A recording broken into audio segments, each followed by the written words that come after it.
Hello, hello. Wednesday night. Alright. Let's... Ramrod, what up, my man? Ian, it's good seeing you, buddy. Thanks for being here. What is next to... Oh, fingers crossed? Dude, so... I was fully prepared to play TNA tonight. That was my plan. And then I realized... I don't have this game that much longer. Let's do it. Let's blow it up. Let's just... I don't know. I mean, goals in this game, right? So you have the first mini wizard mode, Total Isolation, then Total Isolation 2, and then that's when you get to send it back if you complete all of the left side and light the fire all the right side. Final Showdown, like, you look at some of the good streamers, like the legit good streamers, and they've struggled. I don't know if they have gotten to Final Showdown. So, I don't know. I don't know if Final Showdown should be like... I feel like it's somewhat unobtainium for me in my skill level.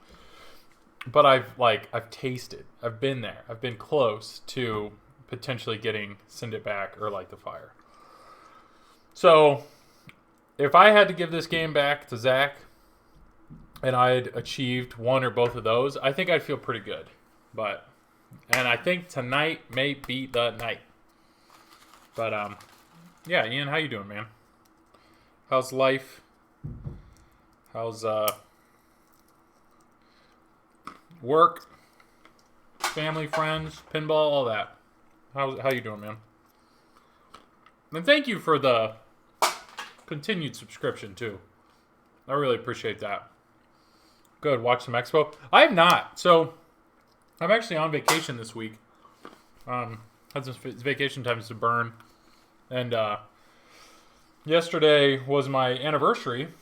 So we did some cool stuff with my family and actually went on a date. Haven't been on gone out to do anything in a long time. So I have not been at my computer like I normally have. Pinsomniac, what up, Nick? How you doing, buddy? Yeah, but Expo, I've not watched any. I'm hoping that it's recorded.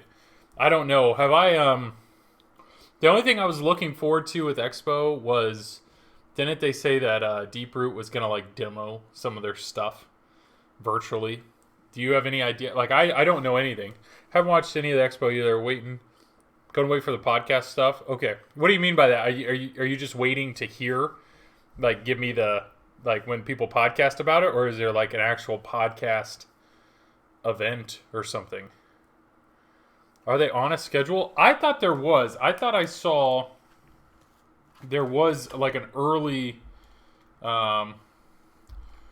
Chicago Pinball Expo. I thought there was like an early schedule. So yeah, podcast recap. So as somebody who makes a podcast, I feel like I should I should watch or like try my best to pay attention here, because if people are expecting me to say something. So, okay. So Wednesday. So today they said at 7 o'clock, virtual expo kickoff. 8 o'clock, Rob and Tones Pinball Marketplace. Don't know exactly what that was. Nah, you should not do it because everyone else will. Yeah, I mean, I'm fine with Zach and Dennis doing it. That's fine. And then apparently... 9 o'clock is pinball gameplay and pinball videos. 10 o'clock, pinball gameplay and pinball videos. And 11 o'clock, virtual Expo Day 1 wrap-up with...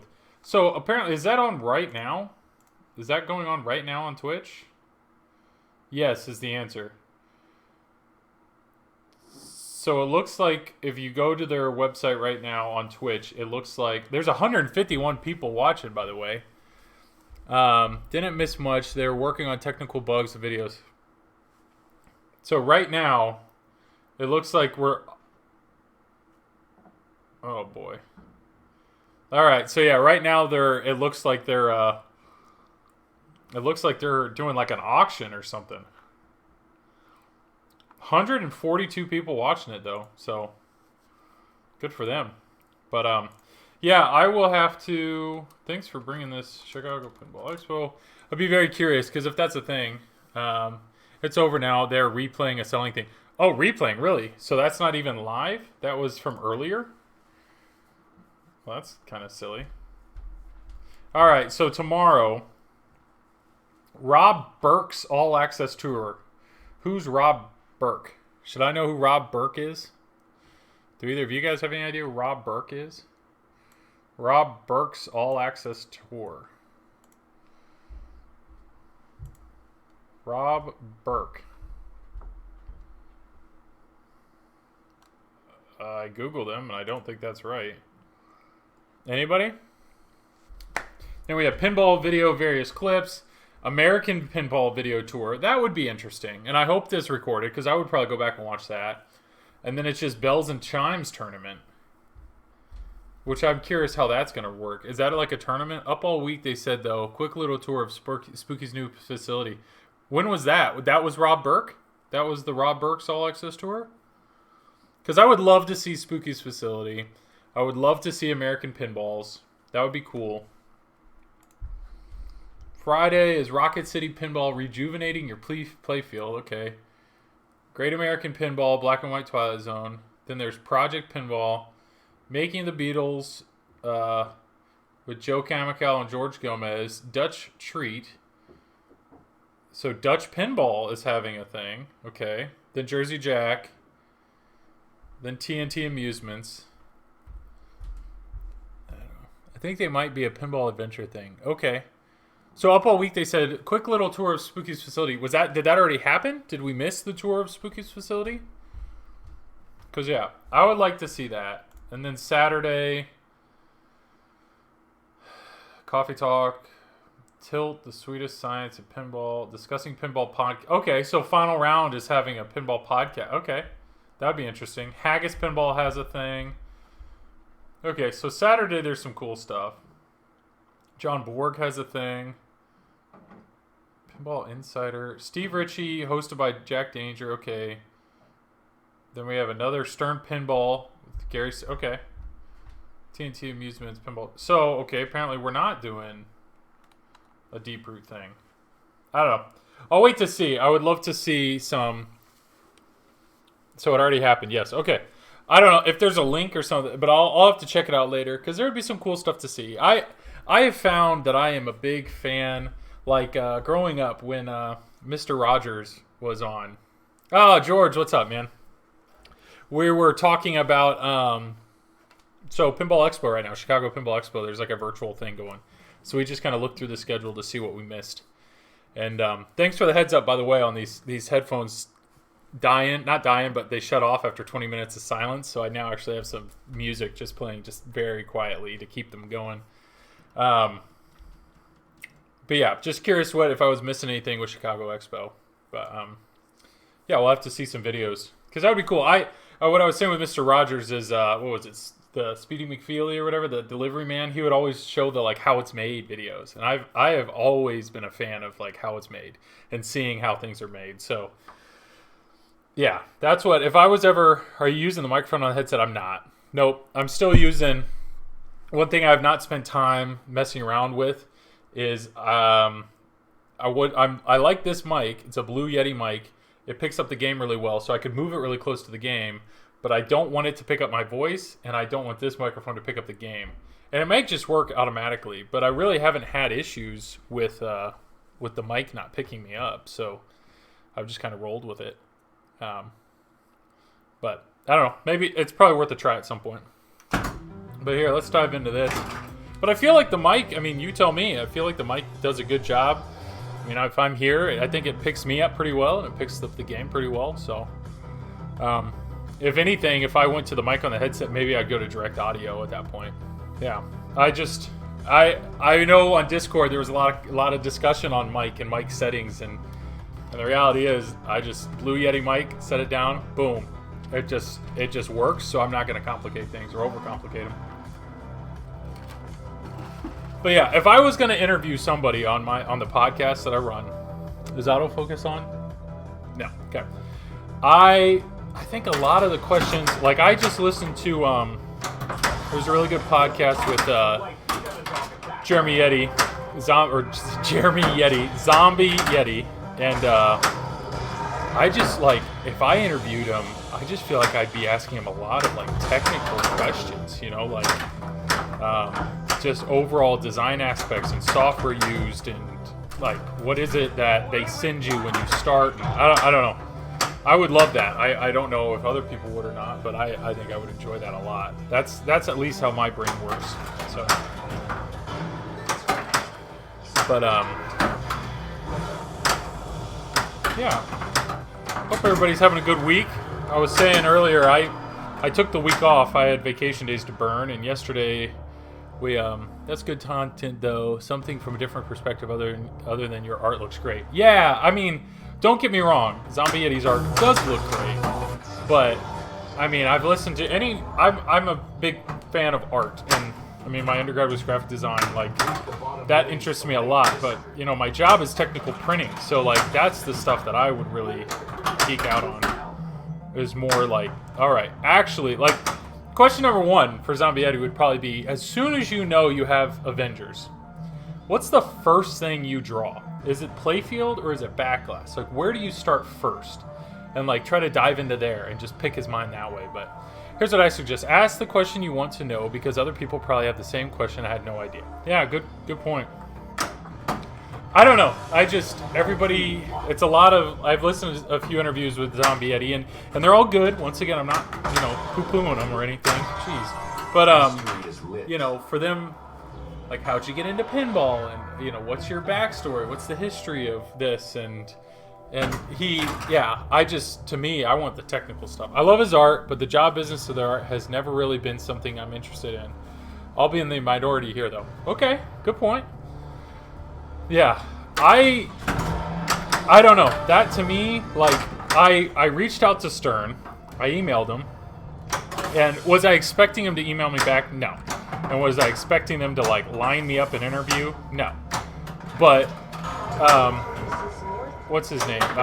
Josh Sharp did email me back. And what I proposed was, I said I would love to interview, instead of interviewing one of your game designers, I actually want to interview more of, like, somebody on your manufacturing team, you know, like what it's like buying parts and what it's like, you know, I don't know, more of the engineering side. That's just how my mind works, and that's what I think would be pretty cool. So even from an art standpoint, it's yeah, because I know he said that he spends the most time on the playfield, which makes sense. And he said he'll cut corners. What did he say in his last one? He said he'll cut corners on backglass or playfield, or like the cabinet design, but he will not cut corners on the playfield. And that's just because he knows that's what everybody's going to be staring at the whole time. So, I don't know. We'll see. I've never done an interview that's not in person, so I'm a little intimidated about the audio quality. But it doesn't hurt to try. Maybe I should just start sending off a few emails and see what happens.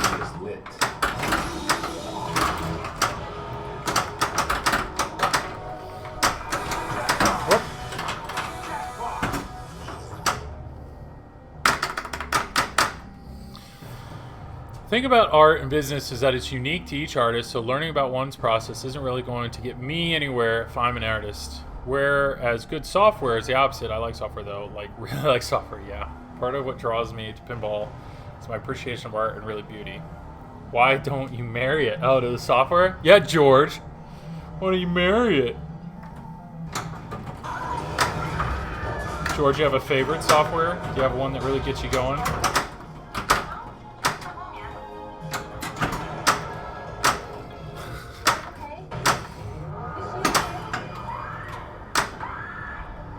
Like, which one of all your software packages, if you could pick today to get a, if you checked your software and saw there was an update, which one would really get you going? Oh no way! There's an update to, would it be OBS? Ah, it's garbage. Rock paper flippers. He built it. It's a league management app. Yeah, that's what gets him going. I have a buddy of mine. I mean, he actually works. I was in his wedding. He was in mine, and he now works. I'm technically his manager, but He really geeks out on that stuff. Yeah, no OBS updates are dangerous. Yeah, I haven't updated mine yet. Alright, finding the shots. So I've been able to hit my left shots, normally can. Right ramp is still the... It's funny, on this game, the right ramp is what, you know, really slows me down from being able to get through aspects of this game. But on Turtles, it's the left ramp. So, like that. That's the shot I needed, but a little too late. Yeah. But I do think... I still don't have a definitive time yet on when I'm supposed to give this back. I wrote some software for an old client that used real-time data from the flipper to generate mode/signal-bound boundaries live and use those to generate alarms that we got to point where 90% of all issues were found before the customer ever noticed an issue. Flipper field. That's pretty sick. We've had the equipment that I used to train. We had a lot of customers that basically asked for that. They're like, how do you project, like, okay, you make the equipment, measure this in, but it's like, what if you made the equipment, measure this in once a week, and you watched the values that it showed, and if you saw they were heading in one way, then you would just automatically schedule a PM for us. And like, can you solve our problems before it shuts us down? It's like, well, that sounds great, but it sounds like George already did it. So I'm most proud of that software, the integration into a work order management system and visualization I did. Hopefully you charged a lot for them. That's the, don't plan up here, that sounds like me in 10 years. Hey, it sounds pretty good. I think we've all seen that. What was it? Wasn't that the joke on Discord that George is loaded, right? But it seems like it's well deserved because that's the one thing about software creation. It takes some really bright people to do it, and most of the time when a software package is good and people start using it, then they actually depend on it, and then, you know, then the developers can kind of charge whatever they want, right?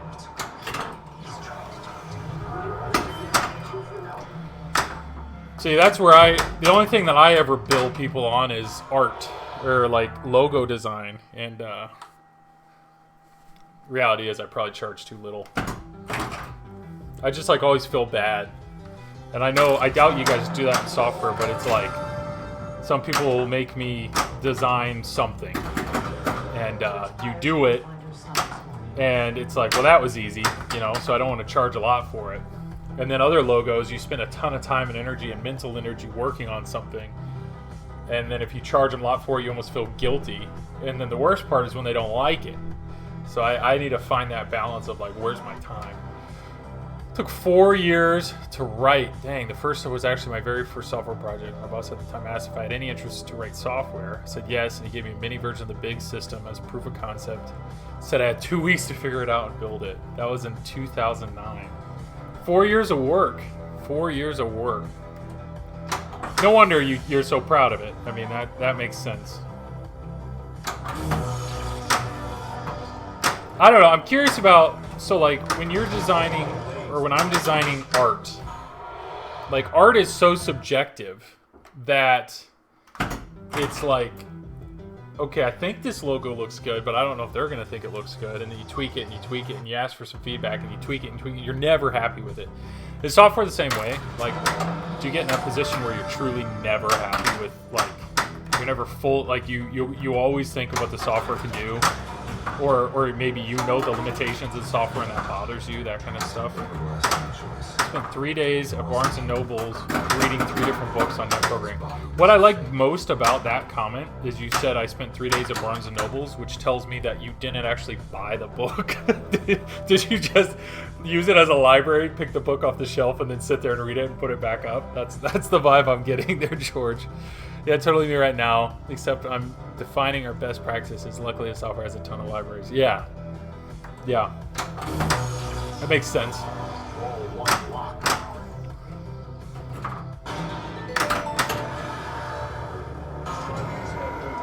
Mirkwood, worst mode in the game. Alright, let's go ahead and start this. Let's try from the right side, apparently. Bad software is subjective. Good software is completely objective, but the process of building good software is it's iterative and requires feedback from the customer to build a product that actually does what it's needed, not what they say they want. Yeah. We run into that with the software that I support. I mean, I don't write it, but we have so many users that write it that I feel like the company's kind of adapted an opinion of we're going to make software that pleases 95% of our customers.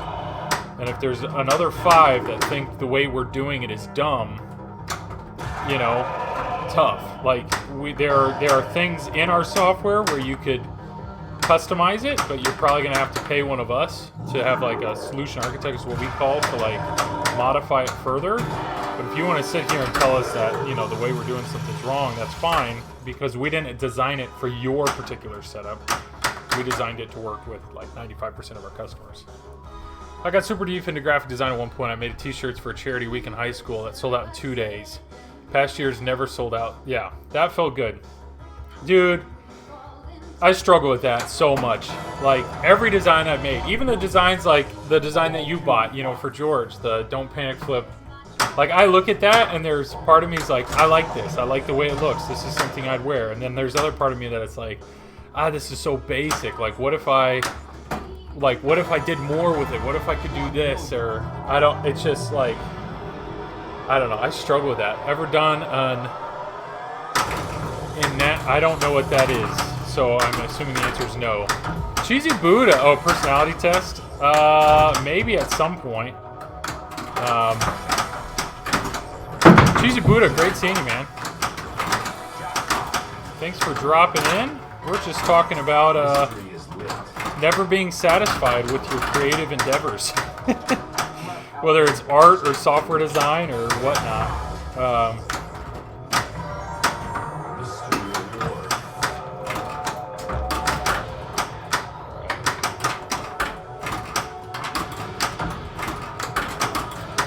Dude, multi-ball makes chat impossible. Is Mirkwood done? That's the only goal. And being that the orange lights are still flashing, it's still obviously going. Dang it. Okay, Mirkwood's done. No! And then my ball's done too. Great. Oh, man. Dustin, what do you do, Ant? Do you do anything creative? That's what we're talking about. Personality tests. As I'm not loaded, I just struggle to relax, so I take extra jobs to facilitate expensive hobbies and get them done while watching cool pinball streamers. I don't blame you. I've started to pick up more side work, like little bit of art, design work. My brother-in-law is kind of doing some work now that I've been doing graphics for him for his particular job. So that's been fun. And then Zach at Flippin' Out, I've done some design work for him, which has been enjoyable as well. So I get what you're saying. It's a specific personality task. You're a lot like me. You always see what I could fix to make this perfect. I'm always happy with my creative endeavors. I avoid them. Yeah, it's hard to be disappointed if you never pick up the job, but yeah. No, I don't know. It's so weird. Like, I don't know. There are a few things, I would say, there are a few design things that I've done that I was, like, legitimately proud of. And, of course, they all ended up being the most work and the most time. But it's amazing, like, graphic design, being good at Adobe Illustrator or Photoshop, it's a skill. Like, you learn it. And I understand just the overall creative design process is a skill that you learn. But, it's like, what's crazy to me is I could spend hours and hours and hours on a design and then end up with like the 8th iteration, which is completely different. And so you look at it and it's like, man, I spent 6 hours on that design. But if I would have known from the beginning exactly what I wanted, I could have made that design in 45 minutes. And so that's where it's like, part of me feels like I just literally wasted 5 hours of my life. But I understand you have to go through that to get to the thing you're satisfied with. Yeah. Yeah. Having an eye for it is totally different, though. True. Yeah. Yeah. And I feel like I do. I feel like I have. I mean, I've tried hard. I just realized my camera froze. That was weird. I've tried hard to, like, make my stream look good. But I also know it's very... Is it just me, or are we dropping frames? So, I have not dropped any frames. It says 0. But I did just see my screen freeze. So I don't know if that is something. I don't know. I don't know if that is something with my camera, but it says in OBS drop frames is 0. So I don't know. How do you manage your design changes? Let me know if stuff drops again, because it says 0. It says I'm not dropping anything. Might be the camera, not the connection. I don't know. This is the camera I bought from Jedi McMuffin, so give him a hard time. Versus control. So, okay. So, there was an internship that I did that I actually worked for a design firm. And they lured me in because I went to Purdue University and they said they did a lot of, like, design work for Purdue sports and stuff. I was like, sweet, that sounds awesome. And no, it's I think they do a little bit of work with Purdue sports, and they do a lot of work with banks. Banks and restaurants, but not like cool restaurants, like lame restaurants. And I just got so burnt out on it. And you have these client meetings and they tell you what they think they want and they have no idea. They just they describe in such vague terms that make no sense. And wonder if Prime Days is affecting, yeah. And I don't know, what I hated about it was I would spend all this time doing things, and then you'd find a design that you're proud of, and then you'd meet with a customer, and they'd be like, "Nah, I want this," and it always ended up being more simplistic, or more just like bland. So maybe I overcomplicate things. So that's always been my challenge of how do I make something look good and clean, but I want to keep things simple, because it's easy with design to really clutter things and overcomplicate things. So I don't know. But to me, I have no problem doing any sort of edits to any sort of graphic or logo if they're clearly defined. Like, that to me is, they're like, we really like this, but can you make this bigger? Or can you use this color instead? Or can you, those are good, but they're like, well, that's fine. Like, yeah, okay, yeah, I see what you're saying. And sometimes I agree with them off the bat, like, hey, I didn't think about that. I didn't think about taking in that direction.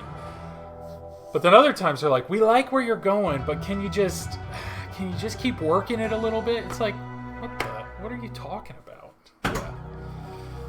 Yeah. That has to be the hardest part. I'm a big fan of minimalist art, though. Yeah, so it's like, as you guys, most of the people watching have either watched a lot of streams or are streamers, and you realize, streaming your layout, it's so easy to throw everything at it. And to be honest, this layout, I have the cup over there, and I have the sub goal and the follower goal. And the reality is I've been too lazy. On my other streams, I like it better because I don't have those. I was just like, you know what? These aren't really doing much for me. Get rid of them. So I've been trying to keep things basic. But, yeah, I don't know. That's a good point. The process of writing good software is mostly objective. Once you get to a certain level, there are some high-level decisions programmers on a team may struggle to agree on, but the product is completely subjective. I think it's tough for people to understand that the process of writing software can have nothing to do with the product itself. Yeah. Give it more. I know what you mean. I know this word, yes. I know what you're saying, Nick. I know what you're saying. Yeah, with constructive criticism, just tell me what you want. And that's what's funny is I was actually doing a little bit of design work for my brother-in-law, and they asked for 2 very specific logos. They're like, they basically said we need something for, I'm not going to say exactly what it's for, but one of them was for parents and the other was for students. And there were logos that linked to 2 different websites. One was a parent site and the other was a student site. And I remember asking my brother-in-law, I said, well, what do they want? Is there a logo or is there something? It was going to be a link on a tour. They're like, do they have something they kind of like? And he's like, they don't know. They just know that they want on this page, they want 2 links. So I did a little bit of research, read some stuff. I was like, all right, I kind of like the direction of this logo. Let me make it my own. Remade it, figured out the colors, figured everything out. A site that isn't apparent would be... I see what you did. Yeah. See what you did there, George. Yeah. Minus 1,000 points. Yes. So, I made these logos. I made a version, and I waited. That's one thing I've realized. Make something you like, and then wait a second. and then look back at it a little while later and be like, let me, now that I've been, my brain's been thinking about it, even though I didn't realize I was thinking about it, let's make it again. Or like, let's go a little further with it or do something. And I did that. So I had like 2 hours in these logos, or little links, basically. And made them, and I was like, this is good. This is good. It matches what they already have. Like, these will work. Apparently he submitted them or showed them to the client, and they're like, nah, we don't really like it. Like, and my brother-in-law's like, well, what do you want? And they're like, I don't know. I don't know. And they're like, let's let our designers, like, because they have a design team there, like, let's let our guys take a crack at it. And my brother-in-law's like, okay. So I saw what they made, and it looks fine. I mean, it's just like, it's super simple. Like, they literally just did the words. They just did the word parent and student. It was a blog. So parent blog and student blog. That's all they did. They just did the words. But they did it in a particular font that apparently is something they use that they did not tell me they were using. And they used a slightly different color than what they originally told me. And it was like, are you kidding me? Like, that's what you wanted? So, it's just, those are the things that maybe if I would have been in the meeting, I would have understood that. But at the end of the day, I shouldn't be too upset about it because they're still paying me for the time that I spent on the logo, and, I move on. Like, it's not a big deal. So, the hardest part for me is motivation. It can be rough. I'm good at learning fast and can put proof of concept together, but I actually hate making a finished product. And all the work I want to do on the own board with more motivation to clean my house. I get you. Like, I don't do a ton of design work for myself. The only design work that I've done is for streaming, whether it's like my own logo or whatnot. But the other design work, what motivates me is I have to finish it for me to be paid. So I've done a few designs for Silverball Swag that are not only my own, but Will's a super nice guy. He just doesn't do a ton of design stuff. So we've thrown out some different ideas, and I've made those ideas, and we now sell them. And I don't get paid for the initial design. I get paid basically make a little bit of money every time one of those shirts sell, which is cool. That's really neat. I like that model. But we have a bunch of other ideas that he's thrown out, but I have not just set aside any time to make them. So if I started, I would be motivated to finish them, just because otherwise I literally am wasting my time. But with that said, like I have a main machine over there that I have a bunch of ideas on improving it, and the motivation to finish it, like it's working, so I've left it. Yeah, once I start something, I'm decent at finishing it. Yeah. I mean, George, that's what impresses me the most, because it seems like you work a lot. Wow, I was really expecting that ball to do something. But, it's just the time. Like, my free time is after about 8 o'clock when the kids go to bed. And so I have about 8 to midnight. Or restarting. This game's so dumb. Working right now, yeah. So 8 to midnight is kind of my free time. And when I'm working at the computer all day, typically the idea of wanting to sit down and work more is just, it's not there. But I will tell you, I'm very excited that we are finishing our basement. And I actually placed a big order yesterday for materials. So it's going to be a few weeks before it comes in, but that's a project that I'm like very motivated to work on, because to change the space we're in to be finished, and I have some cool ideas of what to do with it. Like, that'll be something I won't have any issue working on at night. For sure.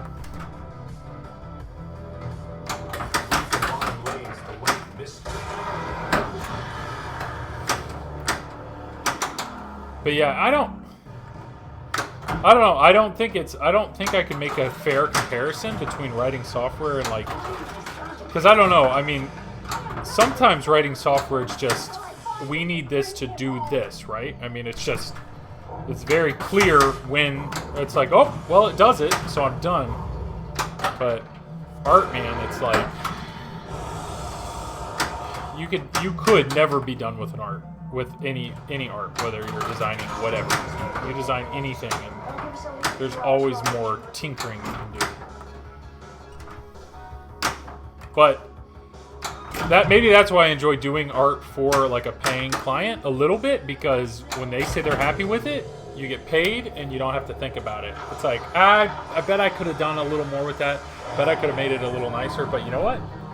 They paid me, I'm done. Like, submitted, move on with my life kind of thing. But whatever, that's the creative process. I don't know. I think it's funny. I watch a lot of other streamers. Maybe that's a deeper thought or a deeper conversation that I've seen. A lot of other streamers are, I don't know, maybe I should be cracking more jokes or something. I don't know.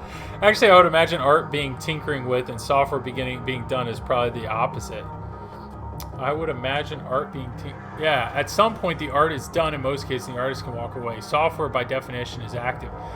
Good point. Maybe I'm underestimating that, you know? Maybe I'm underestimating that. I mean, like, okay, pinball, right? Every game we own, technically, they could come out with a new software update tomorrow, but they can't upgrade the art package. That's a valid point. All right. We maintain software that the US hit, yeah, 25 years old. Yeah, that's a good point. And all that art they designed 25 years ago. I don't think software was like that 20 years ago. Yeah.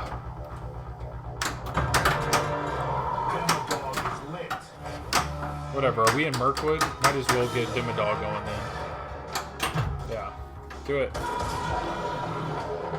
Like Super Mario? Ah, okay. Yeah, that's what you mean. Sorry, customer electronics stuff.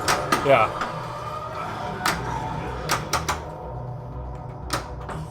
So I kind of have a little bit of everything going right now of stuff that I don't like, which is I don't like Dimmadog because you can't progress. That's fine.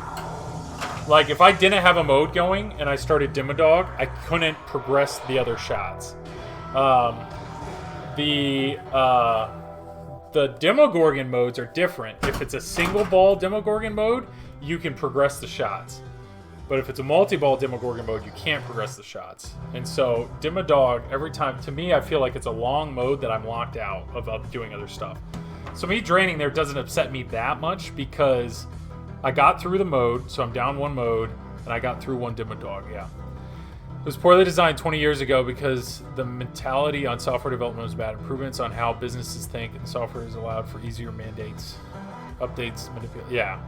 Like, yeah, there's DLC, but people have realized it's better moving to free DLC and people stay in a game like Rocket League. Huh, yeah. Gotta go do a quick software change. Gotta look for a while. Hey, you do you, Nick. Thanks for being here, though. Yeah, I would say, I mean, I know some of the software I work on or support. There is definitely like the base of the code could be worked on for sure. But that, like, there's no time for a complete rewrite when there's features that the customer's constantly asking for, right? So, how many balls do I block? 2. Thank you. I'm fine with starting a multi-ball. Why did that not give me credit? It's a little too slow. Forgot one thing to stop a pump from cycling like it did last night. Oh, okay. Yeah. Because you're an automation engineer, right? Yeah. Mystery is lit.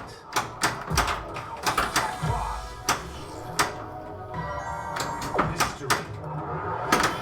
Yeah. Well, how's everybody else doing? Ramrod, what's up, man? I know you've been here the whole time. Probably loving this conversation. What do you say? Should work for the government.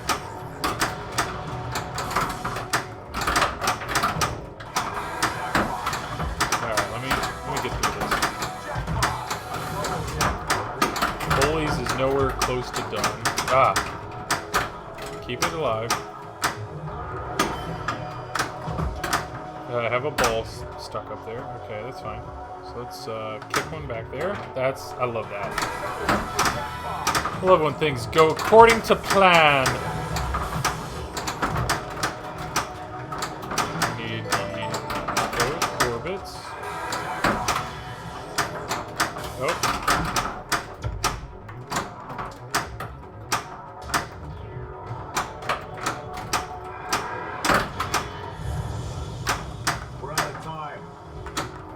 Oh, okay. That's fine. All right. Should work for government. All our stuff is 10. Yeah. Yeah, I actually know a buddy of mine in pinball that's that way. He's got his government computer, and it's like they basically keep him around because he was there when it was made, and he knows how to edit it. But boy, is it outdated. Technically work for a government utility development company. Yeah, so does George. George does government work too. Exactly. Full software rewrites are kind of a thing of the past. Software should be built now with the assumption that components will change drastically over time, along with what the software does. Structurally, it's so different from 10 years ago. It's just silly. I'll stop with the software talk now. Dude, George, I just appreciate the conversation. You're good, man. I don't know. What I think's crazy is, so my company, we do a lot with Salesforce, and we work a lot in Salesforce. And to me, I think it's crazy that you have this base software that works for a ton of people and a ton of customers, but then everybody tweaks it and gets it to be what they want, what they need. And that's pretty bright, in my opinion. No wonder they make a gazillion dollars doing it. That's why I had to rewrite mine. We had 4 different standards that came in, and I don't want to build a single mesh for all those. I wanted to find standards we can give people moving forward. Oh, that's what you're saying you're spending a ton of time doing right now, is developing standards. That was a reaction. I'm proud of that one. I do know on the TPN, a lot of my highlights are messed up plays. And I'm okay with that. That's fine. That's pinball, right? I'm still connecting to work, otherwise I'll be lurking. Hey, you're good, man. Alright, well, somebody else, give us something. Give me something else we want to talk about. You want to talk about GNR? You want to talk about... We can talk about anything.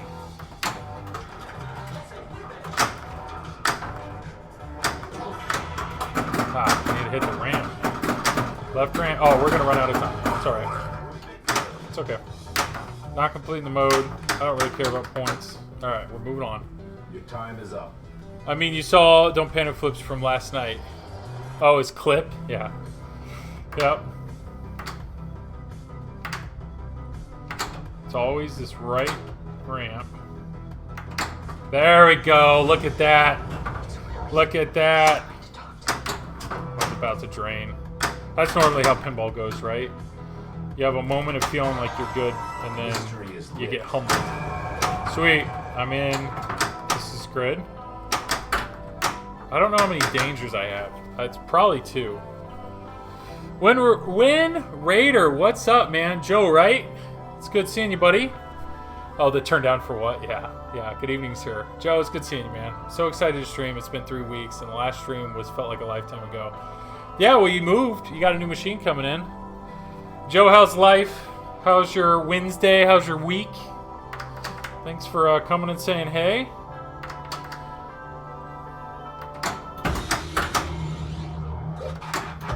Jeez.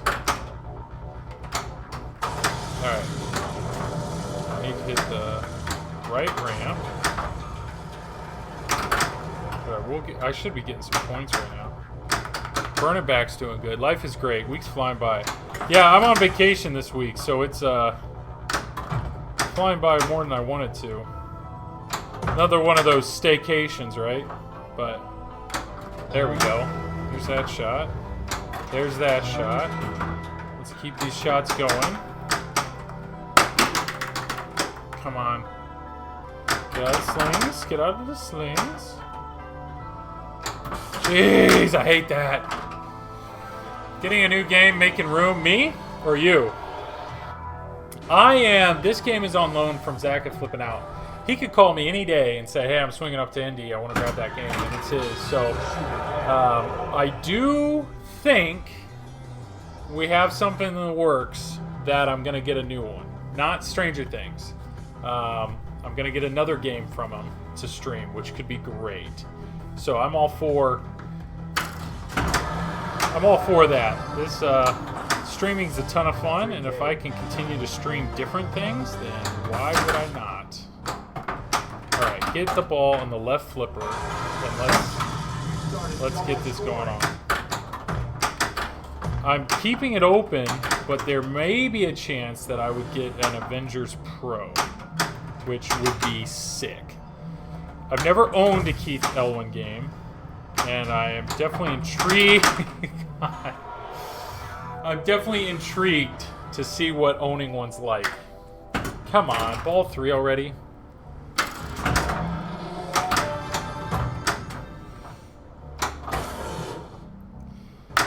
I'm very curious about his code. I know his games shoot well, but I'm just very curious about his code. Because I've been thinking a lot. I've been thinking a lot about this over the last few weeks.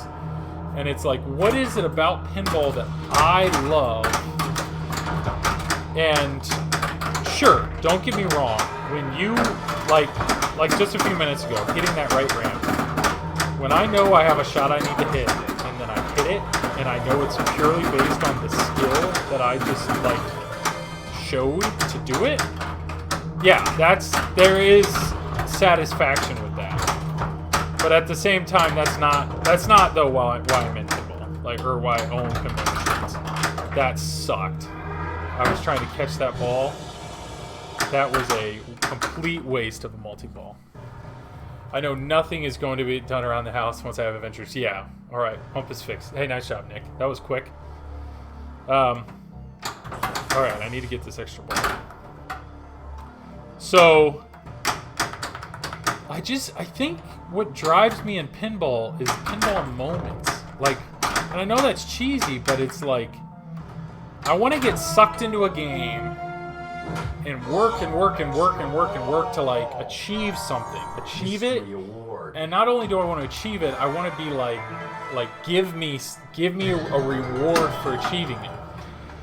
So I don't want to speak poorly of this game, but in this game, to get to the first mini wizard mode, you got to complete 4 modes.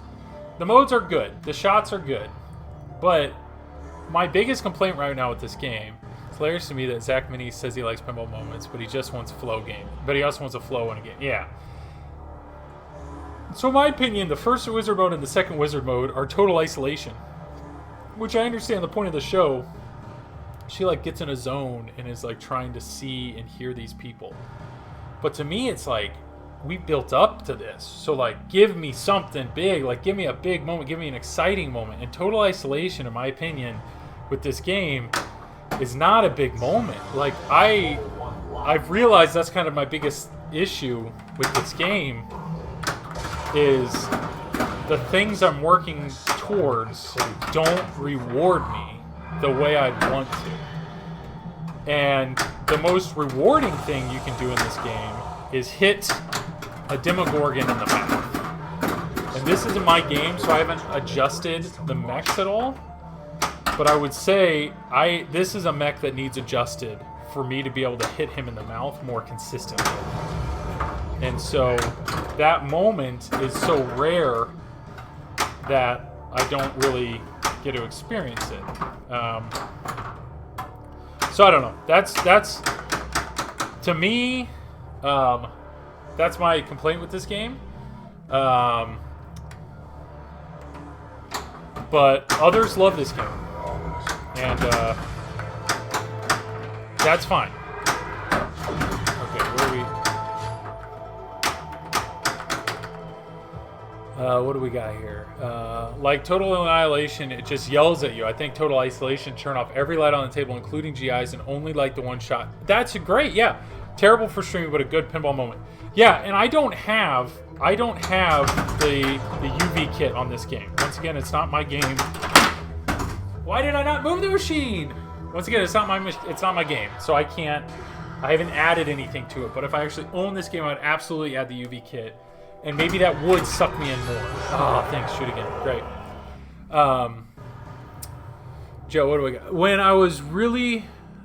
I really break it down, I tend to like games that aren't repetitive, and I naturally gravitate towards harder games because you're less likely to repeating sequences from scratch in the same order every new game. Totally agree. I'm with you there. I like harder games to own. Like, don't get me wrong. If I'm going to go on site, I like playing games. I mean, it's pinball. If pinball is a hobby, if all it did is constantly kick you in the nuts, why would that be enjoyable?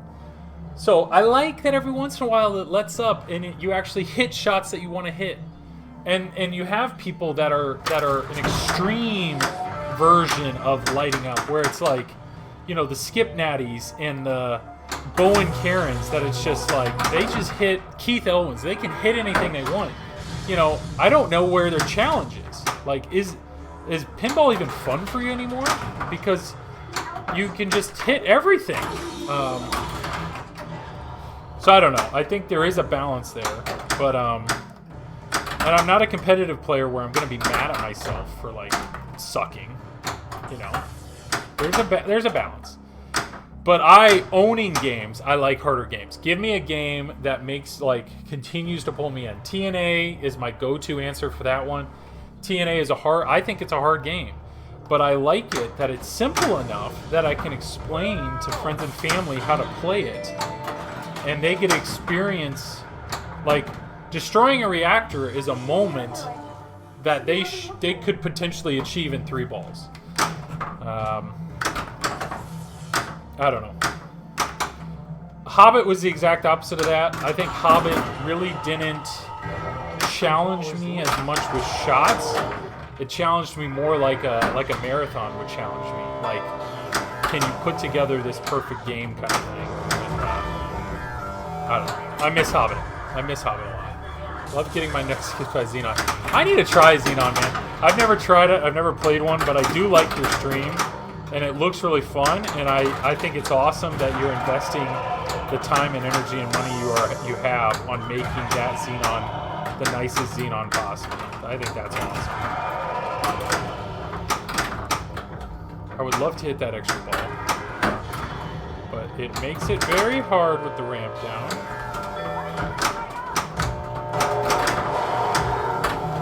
And this one is 2. So I have to hit him a lot to get that to go down. Never mind, it'll go down right here. Okay, catch this ball and hit the extra ball. Got it. Give me that ball. So there's a target back there, and sometimes it scares me of whether or not I hit it. It gave it to me. Sweet. Nice. Okay. So I got that extra ball because I've completed 6 modes. So every three modes, it gives you an extra ball. Played a Hobbit in a casual tournament. I was playing my second ball for 30 minutes. I cannot stand. No, Hobbit is not a tournament game. And this was a thought that I had that to be honest, I don't know if JJP games, period, are tournament games. And maybe I'm not a competitive player, but I will say jeez, I suck so much at pinball. When I owned Hobbit, I loved it. And because the immersion, like, when you're playing for a tournament, all you care about is points, and you're just trying to hit your shots. When you play Hobbit at home, I don't care about points. I want to see these modes. I want to experience these modes. I want to get through the wizard modes. I want to, like, achieve things. And playing Hobbit with headphones was incredible. Like, that game sucked you in so much. And I would say Smog multi-ball, there's multiple layers to it, and when you're in that position where you can hit the last shot to kill Smog like that, I would probably say that moment sucked me in more than any other game I've played. And like, TNA does a really good job with that. I think I'm realizing how important audio and light show are, because Hobbit, like, this cinematic build-up while you're working through the modes, like, I'm not getting the satisfaction from, like, hitting these shots. I'm just doing the shots, but it's, like, rewarding me with this build-up and this music. And then when you do stuff, it's just this light show, and it's just, it was great. TNA is the same way. This music of, like, let's go, like, thump, thump, thump, let's go. And then the light show and the explosions and the shaking of the machine. Love it. Wonka can be a good tournament game if you eliminate the randomness. IFPA basically already banned. Guns N' Roses too. Also, I think dialed in. Such a good tournament game. Well, I mean, I personally, I'm not a tournament player, so I'm not the guy to ask, and I don't think I just have the mentality, or like being that I'm not one, I don't know exactly what to look for, other than knowing you don't want to have a shot that you can just repeat over and over again. Like, it needs to be challenging, and that's where, you know, what I've seen from Guns N' Roses, it just seems like it's a multi-ball fest, and you need to, for a tournament game, a multi-ball needs to be something that you have to work for, because these good players, like, a multi-ball to them is just, it's a free ride to, you know, more time and more points. So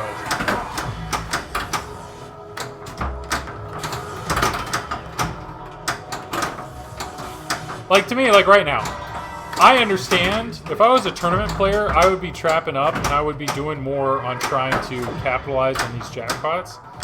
But I don't really care. Like, that mode doesn't excite me, so I'm not missing anything. Like, visually, I'm not missing anything. And all I'm trying to do is keep chipping away because I want to get over here. I want to get to my next mode so I can see another wizard mode here. Like, if George plays Guns N' Roses, he'd be in multi-ball constantly because of his multi-ball skills. Yeah, I don't have multi-ball skills. I think I just proved that. I think I just showed it that I don't have multi-ball skills. But I also haven't tried. Like, when I had Hobbit, or like TNA, I try with multi-ball just because that's the only time in the game that I feel safe. So that's when I can hit those center targets or hit something that I, you know, typically kicks my butt. But, jeez. Yeah, so I get what you mean. But, not being a tournament game might actually draw me in to look at a game. I'm less about points and multiplayer. Agreed. I don't care about points. So, like Star Wars. What bothers me about Star Wars, the Stern Star Wars, is that freaking 40 times multiplier. Like, that's garbage to me. Like, to me, I've heard Star Wars actually has some really good code, and there's some really good modes and depth to that game. So I would love to, like, borrow a Star Wars for a little while just because I want to dive in and, like, see that game. But at the same time, I know, like, whatever, good players get billions of points in that game, and I would not care at all about that multiplier stuff. There it is. Let's go. This is good. I'm glad. I've been casually talking through all this, but I'm not going to say anything. When I say stuff, I mess things up. But we've completed 8 modes. So even if I fail out of this, we've completed 8 modes. Which means I'm only 1 mode away from another extra ball opportunity.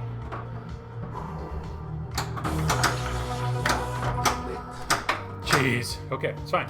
So that's our 8th mode done. We have another total isolation. This is good. So I have an extra ball, I'm pretty sure, unless I've not been paying attention.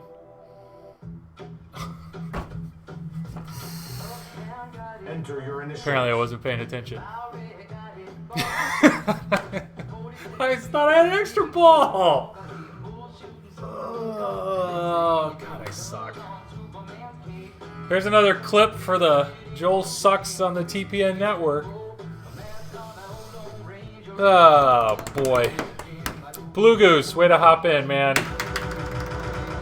Alright, I gotta take credit for this. I really thought I had an extra ball. Ooh, look at what we got, guys. We got some spam.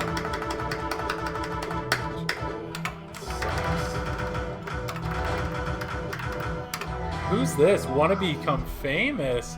I can buy followers? Alright, how do I ban you? Can I ban you? Is that a thing I can do? Do I have to blacklist them? I probably have to blacklist them, right?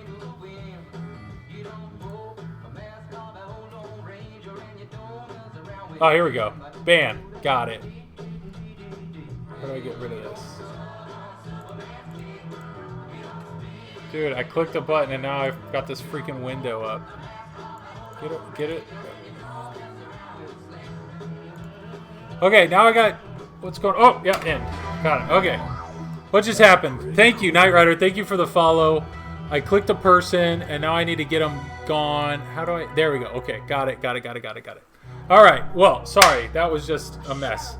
Let me ban this person. What would it would have still done that if I missed that, right? And ban. And get rid of that. All right. Blue Goose. Good seeing you, man. Matt, how are you tonight? Thanks for dropping in. Hey, I read your review. Matt, I read your review on This Week in Pinball. Thank you. Thank you. Very nice review. Very kind words. Very much appreciate it. So thank you.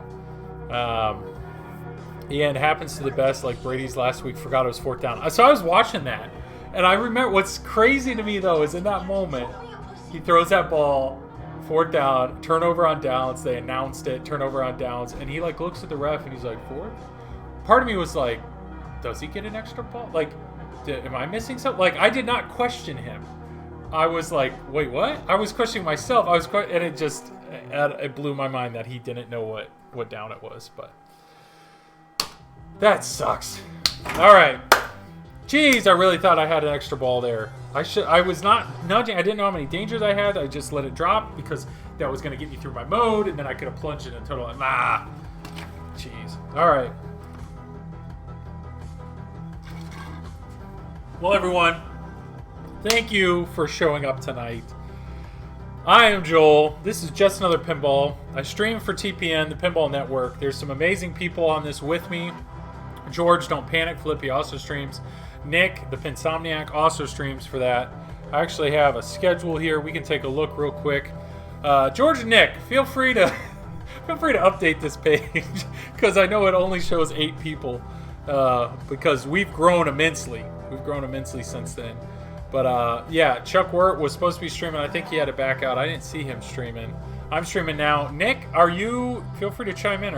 You're not streaming because you just moved, so this may not be accurate. So TPN wise, the next thing would be Manu tomorrow. But awesome group of people.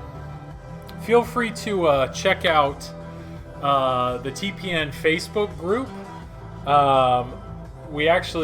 Zach and Dennis had asked for t-shirt ideas for TPN. And I submitted one. I know George submitted one. And mine is actually up there right now as an option. I don't know what the plan is, if they're just showing them and then they're going to vote or what. But, yeah, it's what I will say is the best part about TPN is the Discord channel. And I will say, speaking of Discord, George, Don't Panic Flip, has a Discord channel. It's another great community. I'm pretty sure Ramrod, I think you're on it. Wind Raider, I know you're on it. Crap, that's right, for an Avengers banner. Yeah, so, I mean, I got one banner. I actually won this. I won this on a Flippin' Out stream, and yeah, Zombie Eddie makes some great art. Love to put one right next to it. But yeah, that would be great. So, we'll see. He said, I mean, it's at random. I don't know how many submissions he got, but I mean, if he got 15, then I have a 1 in 15 chance of winning it. But we'll see. Maybe he'll do a raffle for, the guy that they'll just randomly select one, and then maybe if they actually pick a shirt, maybe he'd do something. I don't know. That's all Zach. I don't know what, as a distributor, what he pays for those banners, but good for him for giving them out. And that's a restart. Okay, you know what the problem is? Problem is I was drinking a soda that was watered down and just no good. Time to start drinking what I typically always drink. Good old Arnold Palmer. Good old Arnold Palmer. It's the diet version, because whatever. This is what I needed right here. So I love that I just realized my high scores are Tess Bishop, not Nicole, because she was with me when I was playing, and Joel sucks. That's great. Yeah. All right. Let's do this. That makes me happy, though. I was one shot away from Total Isolation 2. We can do this. We can do this tonight. All right, let's go. Thanks for everybody being here. Thanks for dropping in. Thank you. Thank you for being here. I look forward to Wednesdays every week. And I look forward to this conversation. I look forward to this community.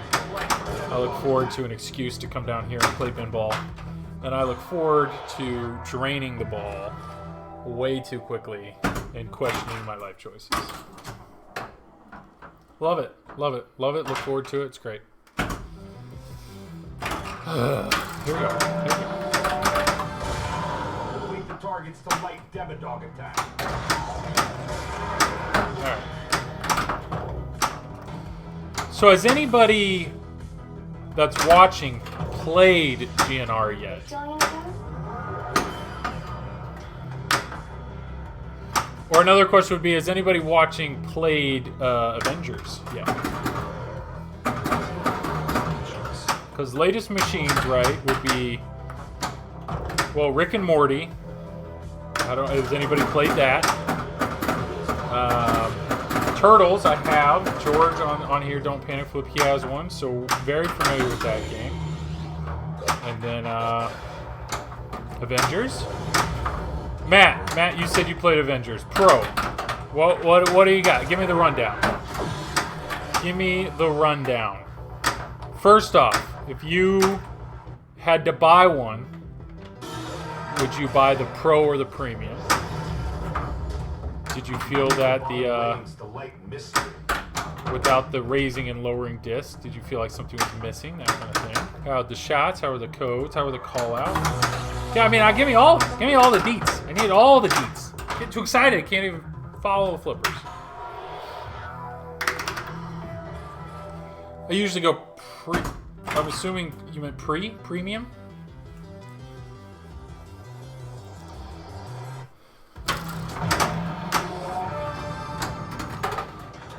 Yeah, I've never owned a premium. Yeah, they are. I mean, yes.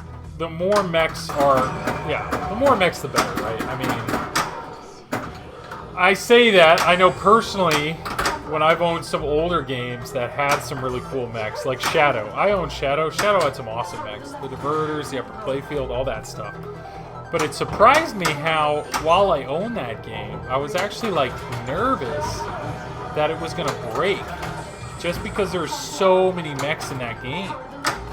So, I know having a lot of mechs is kind of a double-edged sword there. Not a fan of the subway. Pretty close to turning off that feature. Huh. But I like the drop-in aspect of it. Interesting. Don't like the subway. Okay. Does it slow it down? What's the, slows things down. Okay. Interesting. I know Pinsomniac on here, he's got a premium. Well, George, too. They both have Avengers premiums. But I do think it's a cool... for a non-pinball person, right, to like see the thing raise up and to like see the ball disappear like that. I mean, it is a cool feature, but you're saying playing it over and over again is interesting. All right.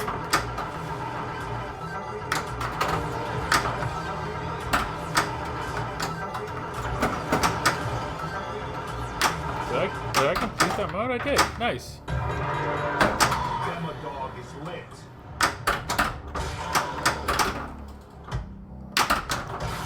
Let's cradle up this ball. I think I could sell it if needed, but I haven't played much. Oh, so you said you're buying a Guns N' Roses. What version? LE? Standard? What? Did you get a CE? And it's a mech. I'm worried about it breaking on mine. I believe there is a pass-through mode, but not sure. LE, nice. I will say, I mean, I am not a Guns N' Roses fan, really, at all. I just don't really care for the music. Not that it's bad, I've never once played...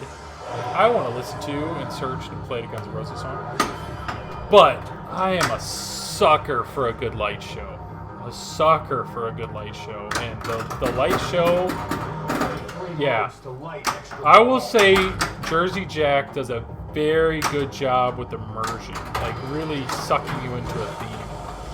So, at least they did with Hobbit. When I owned Hobbit, that was my experience. So, I have no doubt Guns N' Roses is going to be fun to like experience. But just very curious how enjoyable the code will be, if it will feel repetitive at all.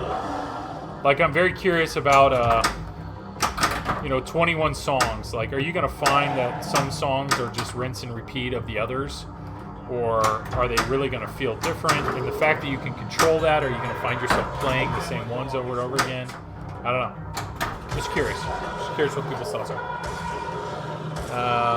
And it's a mech I'm worried about breaking. Yeah, so you're worried about, like, you just think it feels fragile? Or, I mean, people online are showing the mech that, like, moves the ball along. That's, like, breaking. So, I don't know.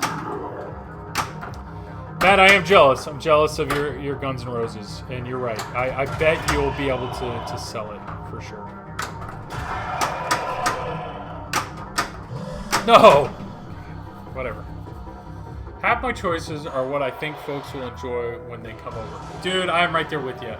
It is really important to me. Even if they can again, I mean... Yeah, when they can again. There's a few other collectors in the area, and I was telling them about this. And what I was explaining was, like, I got into this hobby through arcade games.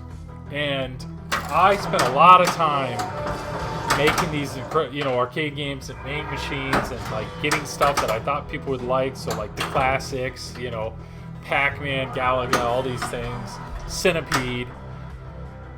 And I found that I would have people over, and nobody played them. Nobody, like, cared to play the arcade games.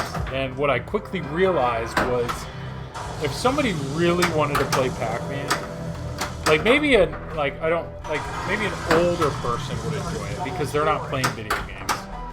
But, like, nobody young really wants to play arcade games. Like, if they want to play Pac-Man, they can play it on Xbox, Nintendo, whatever. Like, I don't know. It really surprised me how nobody cared to play them. And even my nieces and nephews, like, I could show them some of these old games, they just didn't really care. So I sold them. I sold a lot of them, and I've toned them down to the ones I have just now. And they're more for myself. To play when I want to play. But pinball, I do know people like playing pinball because it is something they can't do at their house. Yeah. I'm not looking forward to if my stepper breaks because all the balls have to clear out of there to start a new game. Interesting. I'd much rather just have the balls pass through to the buck and shoot up. Interesting. I see what you mean.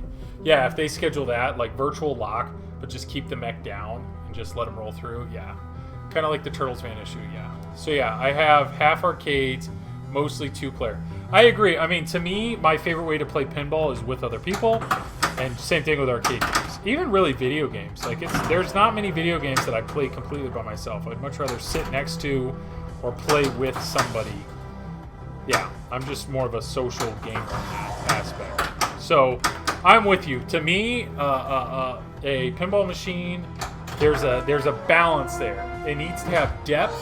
It needs to have something that keeps my interest, but it needs to have, to quote Stern, it needs to have stuff that's close to the flipper, or close to the start button for, like, the novices and my friends and family to experience. My struggle is playing pinball with people who aren't pinball people and taking too long in the game. So when people come over, I often just walk them through a game with the basics of playing pinball rather than playing pinball myself. Jalis, Mario Brothers, Dr. Mario. Yeah. That kind of stuff. Absolutely. 2-player stuff, for sure. George, I know what you mean. Totally know what you mean. And the only solution that I have for that... So, like, that was my biggest complaint when I owned Hobbit. And you probably, like, imagine inviting somebody over. Well, you do it on stream. Like, some of the people you stream with aren't, particularly amazing at pinball. And they probably get really bored of watching you with pirates just, like, play. Which makes sense.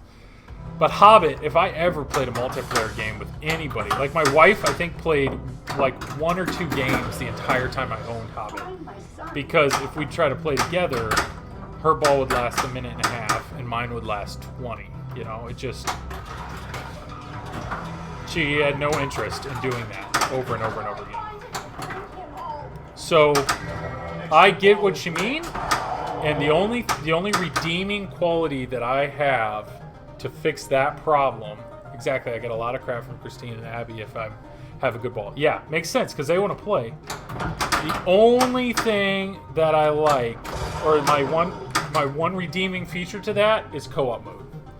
Because yes, I am taking a long time on my ball, but it's actually our time. Like, we are progressing to this together. So, like, competitive pinball against my wife, she knows I'm gonna win. Unless we play TNA and she steals my locks. But it's like, she knows I'm gonna win. And she's really competitive. So, like, that doesn't really interest her. But when we play co-op mode, that's something that it's like, all right, let's see how far we can get together. And, you know, to feel like you're actually contributing, I don't know. That's the only thing. That's the only thing that I can say. I mean, they may still get bored watching you, but at least they feel that, you know what, he's having a good ball, but that's good for us. You know? That's my one. That's, to me, why I think every game should have co-op mode. That's just my... I will preach co-op mode all day. Yeah. Yeah. Matt, you know, co-op mode, for sure. For friends and family, it's the best thing. And TNA was the first game that I owned that had it, and TNA became the game that, like, come on over, let's do this together kind of thing. Yeah. Co-op mode really has been really helpful. Yeah, and I mean, George, you're such a good player, though, that it's like playing with co-op mode, though, like, it gives you such an advantage because you can already get so far in the game by yourself, so just that little extra push. And I get that. I totally get it. So maybe that's where, like, Split Flipper needs to come in or something, where they can play their ball, but then your ball, let's do Split Flipper.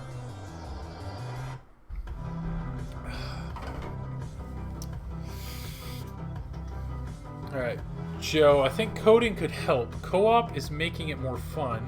I'd like to see some game modes where you can compete to achieve certain goals and then the game stops the action. Kind of like your versus mode you do on Switch. First time score, do a thing in the fastest time. Keeps it simple, consumable, and faster. I like your thinking. I'll just sec. I think it's easier to teach people in co-op mode even if you're only showing them one or two things and not overwhelm. Agreed. Dude, co-op mode is... It is the best. Co-op mode is the best. I love co-op mode. I love it. You know, in TMT you can do 3 versus 1. Yeah, I haven't tried that yet. Yeah, that would be a perfect thing. So it's like you 3 work together against me. Deal. That sounds great. I mean, since I've got TNA or Turtles, yeah, there's been, like, TNA has co-op. Doesn't TNA also do 3 versus 1? I think it does. I know it has like 2v2 and stuff. Since game state doesn't jump back and forth. So, I am with you. I've actually reached out to... So, like, I feel like Stern, good luck, you know, suggesting software. Or, like, I don't know. I just think Stern's too big. And maybe it's a pride thing, but I don't think they care about... It has TV2, not sure on 3v1. I think it does. I think it does. You'll have to check that. I can try to check it tomorrow, but... But I just don't think Stern is, like, in a position where they care what we want added to software. But TNA with Scott Denisi, dude, Scott's great.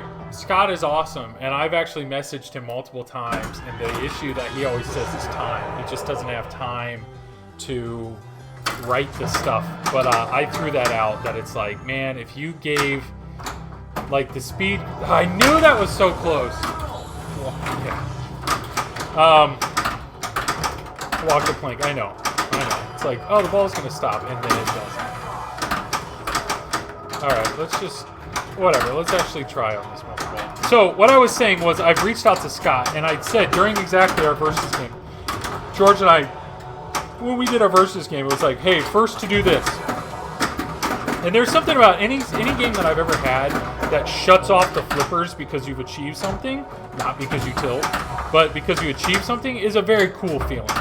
And so when we did our things where it's like, all right, first to whatever, like, give me that thing and be like, all right, let's just do some short things. Like, hey, I see you're really good at hitting that shot, so let's actually race. Let's compete in that. and give me a time, track my time, and be like, all right, I'm going to do it. Ready, go. And then it shows up on the screen. Like, instead of points, it's like, you did it in 34 seconds. And then you have somebody else go. Like, I agree. I think, and I reached out to Scott, I was like, man, if you could add some of these things, like, this is what we're already doing, but if you could add it to these games, like, that would be something that people would compete. All the streamers would compete on that. And be like, okay, well, what's your best time in destroying one reactor? Because mine is what it, like... I think that could be a huge thing, and maybe TNA in a year or two. Like, if people, let's say people stop playing it as much, or even Turtles, like, if they built in that little feature, time quests or something like that, I think it could absolutely bring a lot of attention back into a game. And Hot Wheels is actually doing a lot of these things where they're having these streamers compete against different stuff, and I think it's actually coded into the game in a way where it's easy to track certain things. Alright.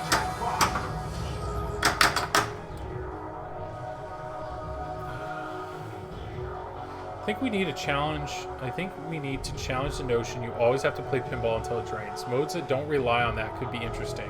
I agree, yeah. George, I was just about to say the same thing, Joel. I love when the flipper's down a game. Very satisfying. I totally agree. Like, once again with Hobbit, when you defeat Smaug, boom, game shuts off. It's such a good feeling. Deadpool and World Cup Soccer, yeah, they did that. I agree. I've beaten World Cup Soccer. NBA Fax Break does it well at the end, and yeah, it's an amazing feeling. Yeah.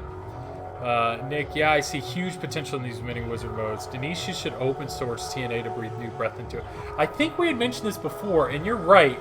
I don't know. I mean, if he's still making the game, but I agree. If that would be. I wonder what the legalities of it are, though. Like, I wonder if Spooky... I don't know if Spooky has any right to his software. But there's some really smart people. Like, okay, George, if you had access, if TNA, if they opened it up, if TNA was open sourced, I mean, you do coding, you do software support. Could you do it? Could you add stuff to the game? Raiders of the Galaxy Iron Throat should do that. Does that too much. Okay, Victory Laps with the reward sucks. Yeah, should do that. I know. I watched her clip of defeating Iron Throne. I was the same way. I was like, it happened? It's over? I agree. He could theme the open source software to call it Hack TNA or something. I agree.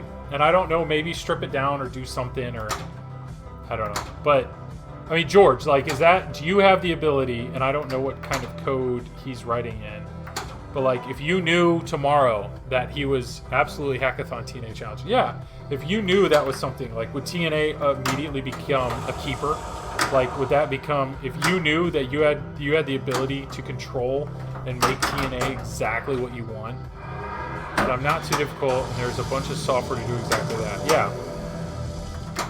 But, like, if you knew, dang, I lost attention. But if you knew that, like, if you knew... So easy to code scripting-based languages.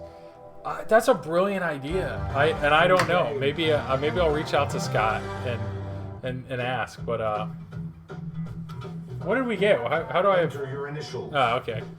Player 4. Hey, who wants this? Who wants this? I don't know. Give me a name. Give me your name. Give me somebody else's name. I don't care. I'll first word in chat that people want. Piccolo. Sup? You got it. Let's do it. Piccolo, it's good seeing you, man. Thanks for dropping in. Marge! Dude, Marge. Piccolo, I'm sorry. I'm not. We're going Marge, though. I don't know why. But that makes me laugh. I don't know. Piccolo, the reality is this is high score number 4. I don't think you want it. I don't think you want it. We're going to go Marge, just because. I really should just do Barb. Because, like, Barb gets so much hate in this game. Or in this... Alright, Marge. That's pretty cool. Piccolo, how you doing, buddy? I don't know your first name. I try my best, and I don't know if people like this or not, but I recognize a lot of people that jump into chat, and I try my best to remember them. So, if you have a first name you'd like me to call you, I'll call you it. Otherwise, if you got something else you want me to call you, I'll call you that. And if Piccolo is what you want, I'll call you Marge if you want to be called Marge. I don't care. And I did just see Greg. What up, Greg? So I know, I think I've asked this before. I know it's Piccolo like the instrument. It's a silly question, but do you play Piccolo?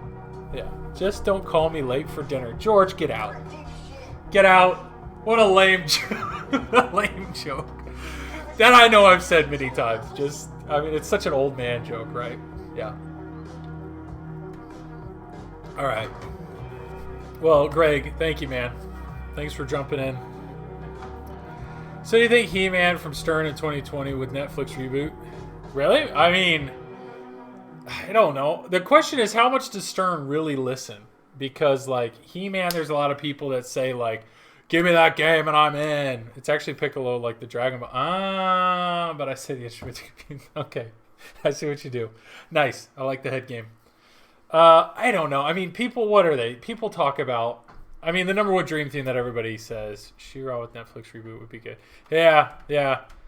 I mean, dream theme, if people want to talk dream theme, they like Harry Potter. Whoever makes Harry Potter, whoever does it, is just, I mean, just all the money. All the money's coming at him.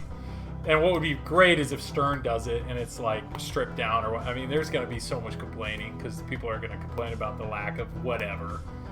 But if JJP does it, what? I think the rumor is that, I think the rumor with JJP is, this Turtles is next, right?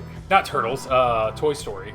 So it would be a long time. I don't know who's going to make Harry Potter. But, people want Goonies, and there's rumors that Deep Root has that, right? People want Back to the Future.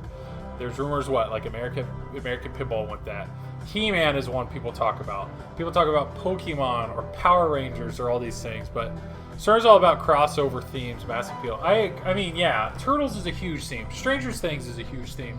Avengers is a huge theme. Like it wouldn't surprise if Turtles did Pokemon, huge theme. Like that would be yeah. So what's the next big theme for Stern?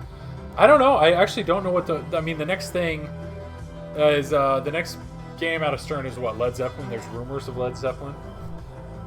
Man, Back to the Future is my opinion. Agree on Matt for Back to the Future. So I don't know. I just know people are saying it. People talk about it like they want it. Back to the Future is, in my opinion, it's a good movie, but I don't like my theme. When I think about themes that I love, like deep down in my plums, right? Quote that movie, or not movie, but show.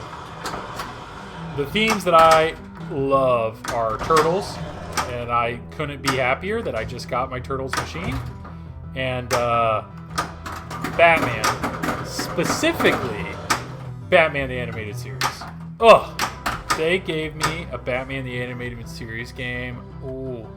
Oh, buddy. I think Master of the Universe with He-Man and She-Ra would rock. I know. He-Man was a little before my time. I never got into it. But yeah. Dexter's coming back with 10 new episodes. So, Ramrod, for a second, I thought you were saying Dexter's Laboratory, and I was going to be all about it. But Dexter, I'm assuming you mean Dexter, like the serial killer, right?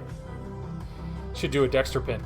I don't know if Stern would do a Dexter pin. That's a pretty dark show. Like, what's your objectives? Kill a guy? I mean, okay, but They're stupid, men. The bad men are go fight. dude, I am just hitting. There are gonna be a couple ground rules. Shots. Reach the bottom Yeah. left, the leg mystery. Get out of there. Thank you. I like one. Oh, Power Drain. Space Ghost would be funny. Space Ghost. Gargoyles. I remember watching a few episodes as a kid, but I'm telling you, the shows that I lived on: Turtles, Pee Wee Herman, X-Men the Animated Series, Batman the Animated Series, Batman and Superman the Animated Series, Spider-Man the Animated Series. I think you're seeing a theme of like something consistent here. Extreme Ghostbusters. That was a show. Then we get into PBS stuff, which you got Recess. You have some Cartoon Network. We didn't have cable. So, like, I remember loving Johnny Bravo and loving Cat Dog and loving stuff like that when it was on, but I just didn't have access to it. Invader Zim. Oh, boy. Like, Samurai Jack. Like, those are the shows, man. Like, Samurai Jack Pinball Machine would be pretty sick. So you're like 34. I am 32. So very close. Real Monsters. That's a fun show. So yeah, I mean, those are the shows that's what I watched. That was what I played. Invader Zim would be great. Invader Zim would, but like, who would do that? Like, Invader Zim would be a game I could see like a Spooky playing. For sure. Like, that's a game that, like, Rick and Morty is a cult following show. I mean, Rick and Morty's way bigger than Invader Zim was, but it's just like Stern's not gonna do that. Stern has to do these big games, and like Batman is huge, and there's so many versions of Batman, but they've already done two Batman games, so like they're not gonna do another. I want to think they're gonna do another Batman game soon. So somebody had thrown out the idea of doing a like a Cartoon Network pin, which would be awesome.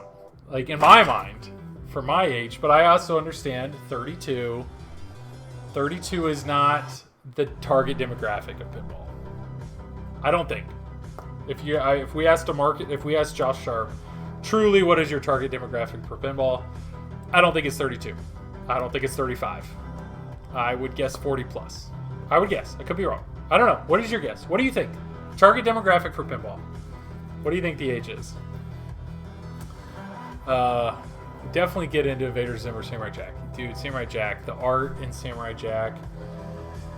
Oh, I know if I'm the young guy here, go watch Samurai Jack. All the people that haven't watched it, it's so good. God, I can't even focus. 40s, yeah. 42, 40s. Jeez! Alright, so 40. Enlighten me. What were the shows? Like, is that He-Man? Is that G.I. Joe? Is that... God, I can't play this game. HBO Spawn cartoon, that would be good. Yeah, Matt, I'm 40. Hey, 40 is a solid age. I'm going to get there. You matched play again. But 40. So, okay, 40-year-olds, 40 to 50. Matt, what were you watching? What were the shows? What were, like, Munsters? Like, I've seen Munsters. Munsters is an enjoyable show. Voltron, Herman, Thundercats, G.I. Joe. Yeah, like, G.I. Joe as a pinball machine, though. I mean... Turtles, yeah. Turtles, so good. Pee Wee Herman. So you keep saying... Oh, you're not saying Herman. You're saying He-Man.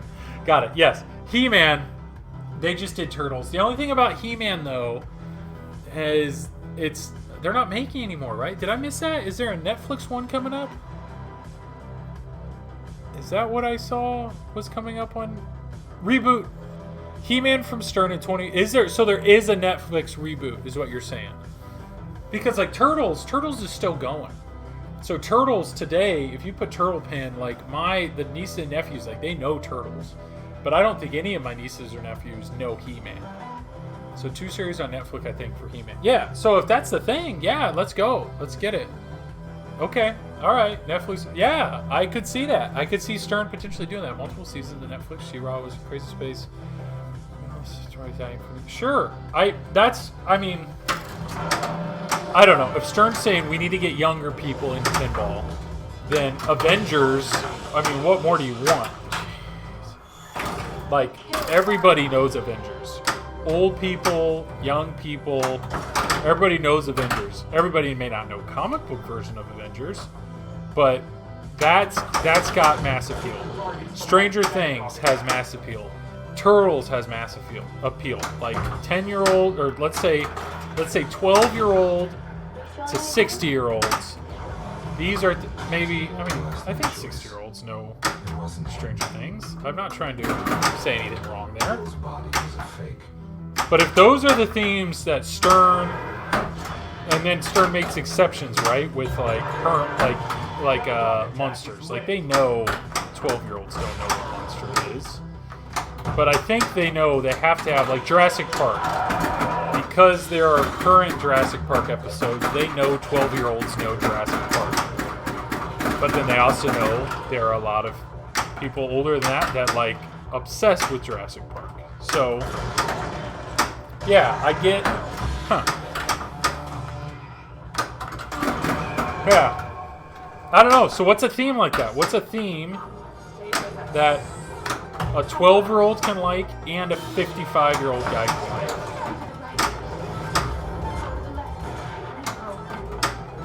Alright, what do we got? We got a lot of...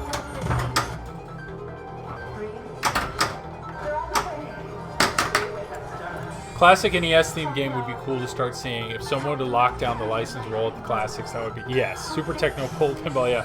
Watching that Netflix Cares that goes through toys. I need to watch that. Porn. Oh, man. There's how many Playboy games out there? That's funny. 12-year-old. What's a game that a 12-year-old... That's... I see what you did there. That series, yes. No, I saw a little bit of that. I need to keep watching. I definitely have to watch the Turtles episode. Because I've heard that's a good episode. But... NES games. Yes. Video games like Mario. Mario is still as hot today as it was when it came out. And recognizable. But I don't know when you make a game about another game. Like I had an operator friend who had a Super Mario pen, and he said it was his best earning pen ever. So I agree. A new Mega Man. Woo! I'm a fan of you. I'm a fan of Mega Man. But Mario, if you had Stern, like if Stern worked with Nintendo, what do? Do you make a Zelda pin and a Mario pin? Do you try to combine it like a classic NES? Like when would be the next... I don't know the year that NES came out. I think they did a game based off Castlevania because it got the new Netflix series. Something like that would be popular too. Yes, but like if you do a game on Castlevania, what's the art? Is the art the pixel art from the game? And is that the art you put on the playfield? Or are people going to want the like animated anime-like art from the Castlevania Netflix series? Same thing with Mario. What art do you do? Do you do like original NES art, or do you do art from the Switch? Do you do a mixture of it? Do you do... Gotta be the new anime? Yeah. LCD goes old school. But okay, you say you gotta be the new anime, but if you do the new anime, like there are people that may not recognize it. They may just look at it and think it's like a Dracula pin and not actually the Castlevania that they love. That's the issue, that a lot of people want nostalgia, but yet, I mean, like Turtles worked well because Zombie Eddie was able to make fresh art, but yet the art is a callback to the old stuff. Like Barbie.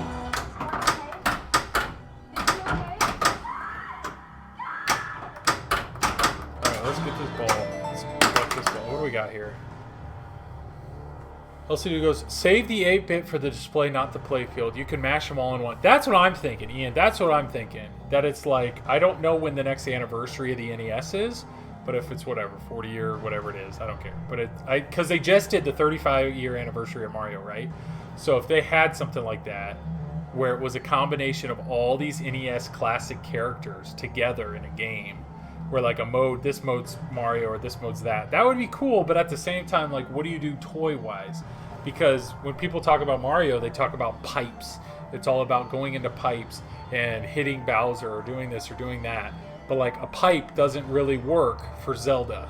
So, or Castlevania, I don't know. Castlevania would need to be Symphony of the Night theme. That would be cool. It's not the anime. Yeah.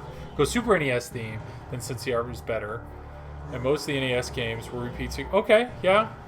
But I feel like you could mesh the code, and I feel like you could mesh the video.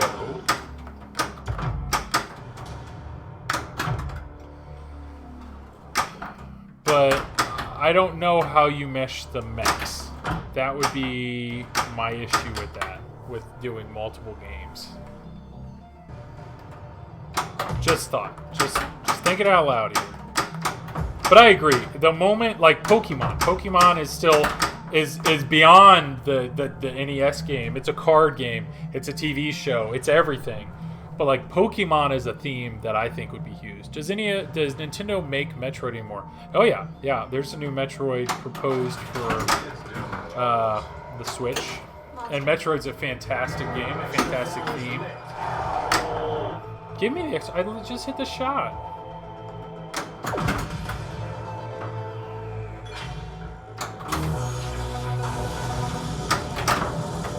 I need to get this extra ball. Mechs could have the classic of NES Bash Toy to start an NES game. Okay, yeah. But then the game, it's like you have to hit the shots on the playfield. Like the game has to be on the playfield. I don't want a video mode playing like jumping and all that junk. I don't know. I just feel like Zelda and Mario and Metroid. Have I seen the guy's homemade Metroid pin? I have. It's incredible. But that alone, I mean, it shows you like Metroid is a big enough theme to warrant an entire pin for itself. Like, I don't think you should wrap up Mario, Zelda, and Metroid all back in one. We're back to an innovative bash display. Yeah, we talked about that last week. Super Smash Brothers pin. Good point. Super Smash. You make a Super Smash pin. Okay.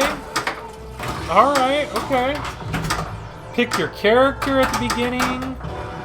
You get perks with your character. I don't know necessarily what the mechs are. Super Smash? Okay. Hologram Bash, Bash Toy. Yeah, we talked about that last week. So I think that is a key to pinball. That the reality is everybody that's really into pinball, they want to see something that makes the playfield different than the rest of the time they're playing. So, like this is a moment that's different than the rest of the time we're playing. And if I had the UV light kit, visually it would look different than the rest of the time I've been playing. So, I get that. But I also understand you can only have so many mechs that like legitimately transform a playfield. And you have games like TNA that basically have no mechs. You know, visually the game is still the same game, but what's transforming it is the light show, right? I mean, that's... We talked about that we were like, oh, that was supposed to bounce over. That's a bad play on my behalf. The only way to wrap them up would be Super Smash. That's an interesting thought. Because you could really tie people in.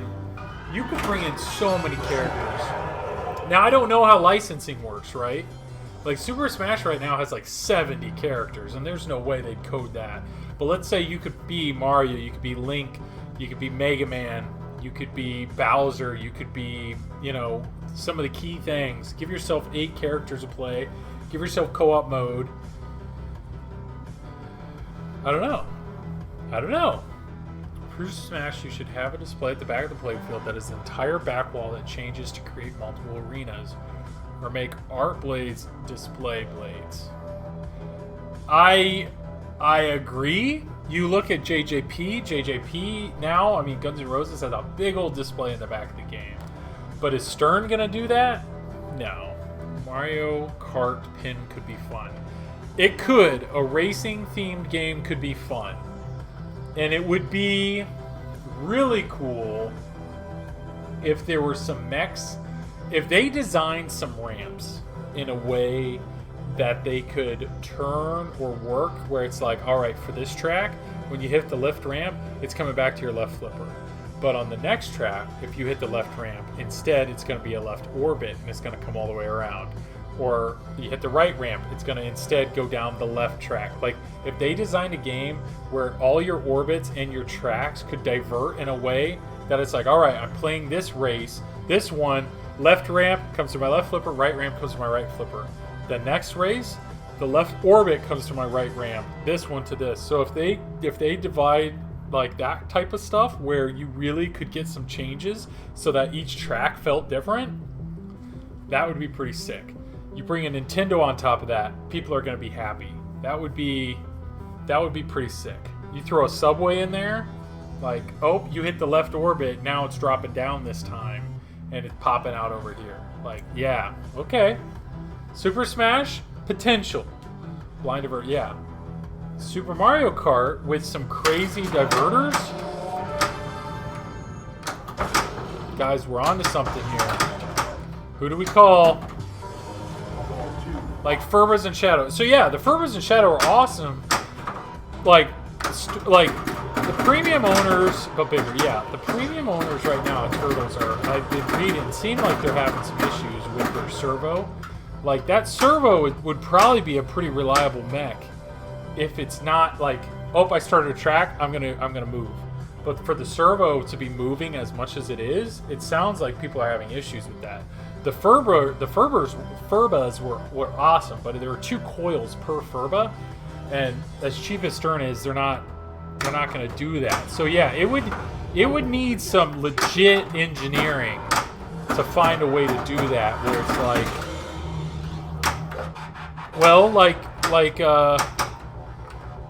right, like Deadpool, they have it has the ramp, right, that like can drop down and go up to the right orbit, right, flipper versus right orbit, right? Did Zach say deliver your TMNT popular playfield as promised? So no, I don't. No, he has not. The conversation that I have with Zach is Stern has offered me a unpopulated playfield, but I should have moved the game. But Zach basically said, let me know, like, if you want to go down that route, we can. Otherwise, being that I'm close, and I work with him, he basically is like, let's keep our eyes open that potentially if he gets a used game in, he'd work with me on that, trying to get, I don't know. I don't know exactly what we're going to do, but I don't want to put words in his mouth because I don't want other people to like expect the same, but I do know we are talking through some different options of what he could do for me. But I don't know if people have bought other games or have had other issues. But yeah, what happened to your playfield? So yes, if I went the route of going an unpopulated playfield, the reality is I'd probably hang it on my wall. And then if I realized, all right, Turtles really is the keeper that I think it is, then you're right. I would probably take that playfield. I would go get it to Cruiseman. I would go get it like perfect, and then I'd move everything myself. What happened to my playfield? My playfield has terrible print. Like, I work in the printing industry, and I work in color accuracy. Like, and I look at proofs all the time. And so my playfield has like print lines, and that's not what I wanted to start. And it's bad, and it's bad enough that Stern admits it or knows it, and they're gonna send me a new playfield. So, but yes, Zach. I mean, I do stuff for Zach. Like I've done some design work for Zach. I've also, this is his game. If you notice. Flipping Out Pinball, the logo's on here. So I know, like, I try to help Zach out while I can. I also consider Zach a friend. And so it's a nice relationship to have with a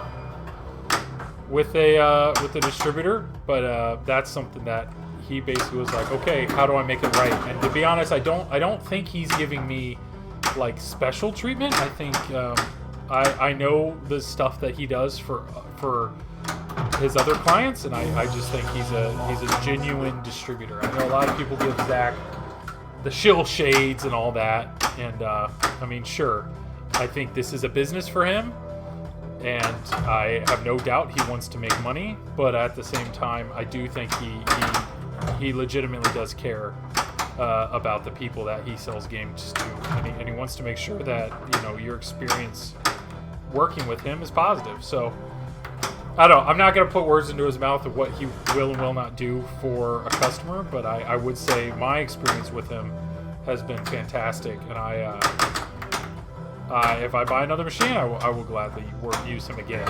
Extra ball is lit. But, no way I used to be heavy into print technology. Dude, we can talk about it all the time. It amazes me there are quality issues when cameras to watch are available. Yeah. After hearing about his GNRC shit show, good to hear he's trying to do something for someone. I mean, the GNR thing, though, like, I don't know what... I feel for JJP, I feel for the customers, and I feel for the distributors. Like, everybody got screwed. And I don't know... I mean, I think the fault really is JJP just didn't expect it to sell out the way it did. I don't think they were expecting all the CEs, 500 CEs, when they've had games in the past that never sold out of the CEs. I don't think they were expecting it to sell out immediately, like the way that they're talking. Why did I not get my extra ball? So I think they were expecting... I'll take the extra ball that way, though. I think they were expecting to, like, have a day or something. Like, to, like... Okay, let's see what kind of orders they get. Let's figure this out. Dude, thank you for the follow, man. What is it? Gottlieb. All right. Classics. Thank you for the follow. My name's Joel. This is just another pinball stream. And yeah, feel free to hop in chat and talk along here. But thank you. Really appreciate the follow. I love that all distributors make sure to grab at least one CE for themselves. All right. I get... Yeah. I can't defend Zach on that. I mean, I get it. I know that he is... I mean, he is a collector. And, of course... I mean, you could say that, too, with every Stern LE, though, as well. Like, there are Avengers sold out. So there was somebody he had to tell no. There was somebody that... I think he's probably had to tell no on almost every LE that he owns. So...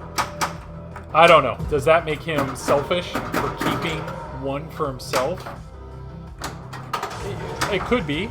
I would understand why. Like, if he truly cares about his customers, then why would he not sacrifice the top game for somebody? I get it. I get what you're saying. But I agree. Perk of the job. Like, yeah, he does get kind of first dibs there. But technically, I don't think he owns the CE. I think it is owned by Flippin' Out. And I know, like he owned Pirates and played the heck out of it, and then he sold it. So there's a chance he may sell a CE. Like, I bet, like, he owns a Rick and Morty. Rick and Morty sold out. I guarantee he had people that he had to turn away on Rick and Morty. But I bet he'll sell it. You know. Love how Spooky just did all the right stuff on their launch, and the bigger shops just can't seem to figure it out. I agree. I am rooting for Spooky. I will tell you, I've emailed Spooky a few times about things on my TNA. I did not buy TNA from Spooky. Like, it is secondhand, and they have been so accommodating and helpful. Like, beyond accommodating and helpful on so many little things. Not so many. Like, for example, the LED light strip. My TNA, I got it, it was routed. The LED light strip on it, like, dimmed slowly over time to the point that it was barely on. And so I got it secondhand, and I just reached out to them. I said, do you sell this? They're like, send me your address. Send me a new one. Brand new one. So it probably cost them, I don't know, $10. But it's like, dang, okay, that's awesome. I sold TNA. Sold it. Fast forward like a year. Missed it. Regretted it. Wanted it back. Well, the guy I sold it to ended up routing it. So, once again, that LED light strip being on all the time, it yellowed and dimmed. So, when I bought it back, I emailed him again. And I said, hey, I'm really sorry, but about, whatever, a year and a half ago, I emailed about this. You sent me a new one. It has since died down again. You know, God, I suck. I was trying to do the backflip so I could hit the right ramp. And they sent me another one. Free. Completely free. And they actually, it's a new version. It's the version they used in the Rick and Morty. Like, they don't need to do that. Like, that's something that I would pay for. But they did it. And the TNA that I have has some pretty bad pooling and chipping. That was a problem. That was known. And I've reached out to him and I said, hey, apparently you guys have really improved your playfield manufacturing. Is there any way that you guys have any TNA playfields that are made with the same playfield quality as your Rick and Morty's? And they got back to me and they said, we do. And we'll sell you one at cost.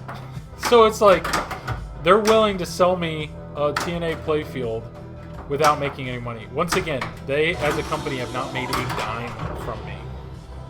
Like, that is awesome. That is awesome. I just think that's really cool. So I agree with you. I think it's awesome. I'm rooting for Spooky to continue to grow the way they are because I think what they're doing, I do think they care about their customers. Now, with that said, I do think JJP cares about their customers. And I think if Stern would have been in this situation, I think Stern probably would have just made more CEs. They did it before with Munsters. So props for JJP for legitimately leaving money on the table. But unfortunately, it is a learning experience that they're gonna that they've learned from, or hopefully learned from, that they know next launch, especially if they're gonna have a hot title, they need to do something with it. Double scoring.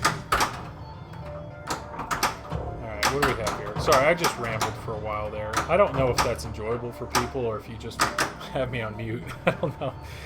He's got one for showroom that he'll flip for 5,000 profit at some point and keep a CE in his collection. Oh, you think he has 2 CEs? I ordered directly from JJP, but know many that were early on the list that got shut out. Word is that he has more than one. I don't know. Piccolo. Sorry, dude. So, Nightbot, I literally set that up like a week ago. And I had people ask before about merch, so I set that up. And I have it set to 45 minutes. So I have one set to 30 and the other 45. I mean, Greg, if you're telling me if you feel that that's too much, that's fine. I can set them to an hour. I can set it later. I don't want those to be annoying. Greg, yeah, I played TNA tonight with the shaker motor. It really is. TNA, I've sold it before. I bought it back. I just don't see it leaving. But I'm due for one of those Italian bottom t-shirts, but I have to see as a Midwesterner if I'm in my winter size yet. That's funny. I'm glad you like that shirt. I enjoyed making that shirt. Yeah, that's great. The whole exclusivity of a collector's edition with that much feature difference is killing me. I want the soundbar, the skull, the roses. Wish they would just consider those signature editions and sell the other pieces. Yeah, I know. I hear good things about Spooky as a company, but worry they will never have an IP like Rick and Morty again. 9.5K will be unobtainable for Spooky ever again. You're probably right. Rick and Morty is huge for them, and it's thrown them on the map. And now that they have a taste and know that with the right theme they can sell a game for a lot of money, they may continue to go in that direction. So they may become a niche collectors group. Maybe. With the right theme. It's all about theme. Using voice to text with limited results. Hey, it's working. Dakota Mike, what up, man? How you doing, buddy? It's good to see you. I think it back-to-back Nightbot, and it was probably just a joke. Yeah, well, you should just set them so they don't happen at the same time. So I have one set to 30 minutes. I have the other set to 45. So it makes sense that at an hour and a half, they both happen. Yeah, I'll work on that. Yeah. CE for once is a must-have. Never would have thought it. Just glad I ordered direct. So good for you, man. I'm glad you got one. No way. IE Pinball. Carl, you the man. You are the man. Thank you for the raid. Thank you for a huge raid. Carl, I cannot say... How old am I on? I cannot say enough good things about Carl. And what I mean by that is Carl... I have a TNA. I watched every single stream that Carl had of TNA. And... he's an amazing player. And so I reached out to Carl. I reached out to him on Instagram, of all things. And, hey, Dark One, thank you for the follow. Reached out to him on Instagram and just said, hey, I am streaming TNA, what did you use for direct capture? And he, like, within minutes reached back to me on Instagram, of all places, and not only told me exactly what he used to capture the screen, but went ahead and sent me links and sent me, like, where's your TNA? Or GNA? Oh, Guns N' Roses, yeah. Sorry, this raid's awesome. So thank you, everybody that's here. But, so yeah. So Carl sent me links to exactly what I needed. And, of course, I bought exactly what it was. It worked perfectly.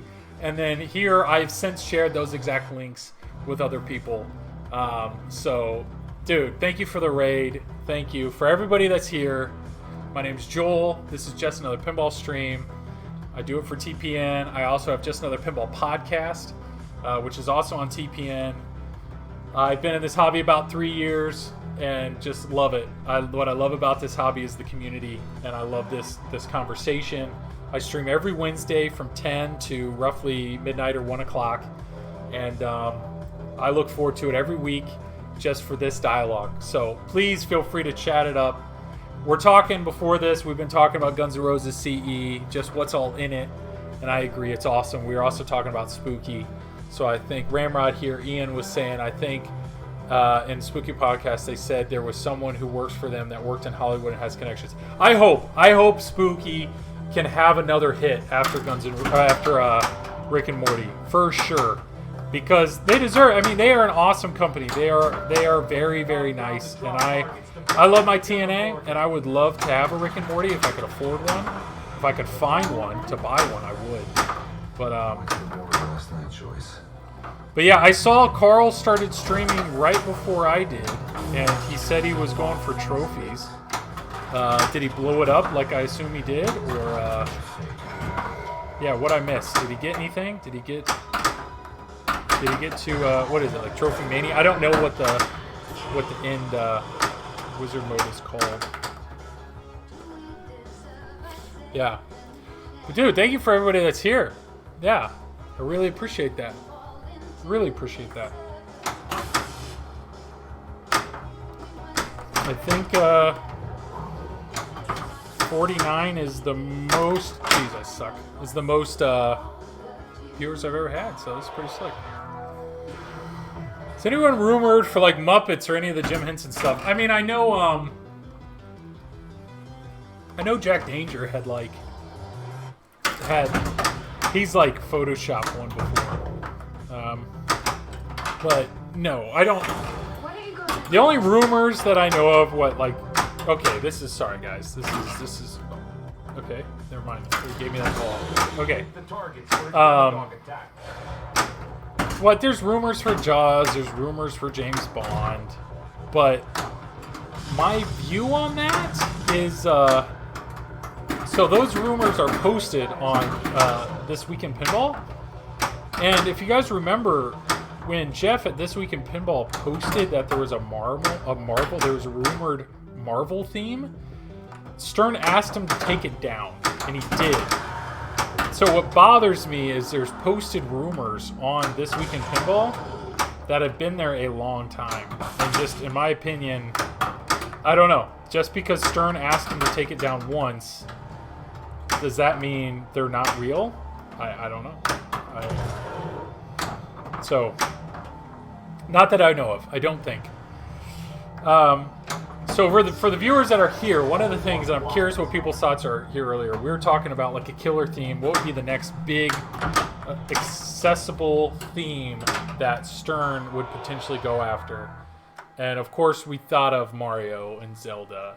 And we were talking about, well, does Mario get its own game or does Zelda get its own game? How could you combine those? And we were kind of brainstorming, and we went two paths. We thought one thing that they could do is either do a Super Smash Brothers game, which could be pretty cool. Okay, all right.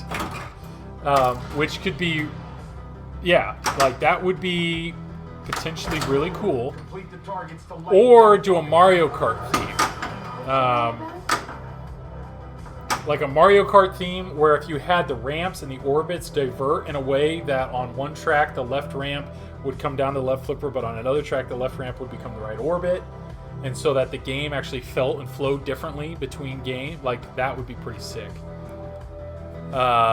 Guitar Hero to show up, JJP. Yeah, create a DLC. I'm not gonna lie, when you look at the user interface of Guns N' Roses, when you're in a song, I mean, it is straight up Guitar Hero. I played a lot of Guitar Hero when I was in college, a lot of Guitar Hero, and so, you know, to have the rock meter and to have some of the other ones. Don't do this to me. Let me reset. All right, I want to have a good ball for you guys.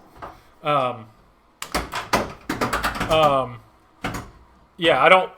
They basically already made it. Guitar Hero is basically already made with Guns N' Roses, and I'm not saying that in a bad way. Like that, it looks pretty cool. Greg, there could be some there could be some kind of rumors that could hurt contract negotiation. Yeah, maybe. That to me, it just surprised me that I'd never seen Jeff have to remove something that he posted, and then the thing that he removed ended up being real. So it just, by doing that, it makes me question the credibility of the other rumors. Like, why are those rumors allowed to be up or still on the screen if they're actually potentially real? So, I mean, like, Turtles was rumored, and Turtles ended up being real. So, I don't know, maybe. Just a thought. Just throwing that out there. I'd like to... Alright. I'm really playing well for you guys. Remake of Theater of Magic from CGC coming. Is that the room? I mean, the last one was big... what was it? Cactus Canyon, right? And is that what we're hearing is not real? I am curious. So, like, obviously, Monster Bash was just remade. George Gomez designed that game. Does George Gomez make any money off the remakes? Like, I don't know how the contract... I mean, it's property of Williams, right? But, like, as the designer, does he... I don't know how pinball designers work. I don't know if that's... Like, well, so for every game sold, I get this cut. But here we are that many years later. Like, the reason I ask is, like, if Theater of Magic got remade, would John Papaduke get a dime? I don't know. I don't know how that works. They need more red herring to excite them. When Zombie Eddie showed off the shark stern art. It wasn't Zombie Eddie, right? It was Franchi that did it, right? Then the Jaws rumors started flying around. Need more of those misleading drops. Did Zombie Eddie actually have? You mean misleading as in it's like Jaws is actually going to happen or it's not going to happen? Oh yeah, whatever made the art. Thought it was Zombie Eddie. Yeah, no, I mean, look at like Franchi released the Wonder Woman art, which people went nuts on. Yeah, Jaws art that went nuts on. Beetlejuice, people are like, how did that? He had the Superman art that people went nuts on. I mean, don't get like Christopher Franchi makes some great stuff, but for him to be like, well, I have to release this because it's a art package that I started to design that's never gonna be made. You know, those are. I'm sorry. I know restarting is a sin, but I've just had some really crappy balls. So this is the one. This is the ball that's gonna take us to the promised land. So here we go. Let's just get a quick drink. I got really excited, guys. It's not every day I get rated with 47 people. So, pretty excited to see that happen. But you know what? They're here. And we're here to have a good time. Okay. All right. Let's go. Here's our ball. But yes, everything that Franchi's made, like when he releases it, people are upset by it. It's like that. I mean, that Beetlejuice backlash looked incredible. So people see that and they're like, "You're telling me I could have had a Beetlejuice pin, but nobody wants to make it." I mean, I think we're all in agreement that we don't want anybody coding a game that they're not excited about, or nobody. You don't want anybody like making a game about a theme that they're not excited about. So.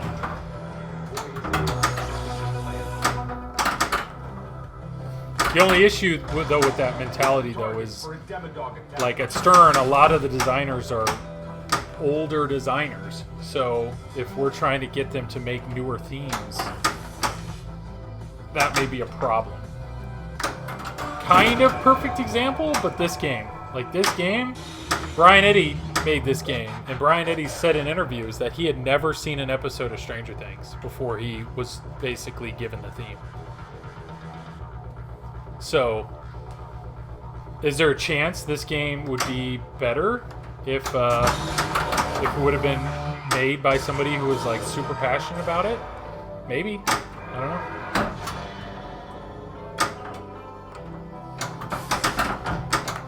Alright, let's get this ball.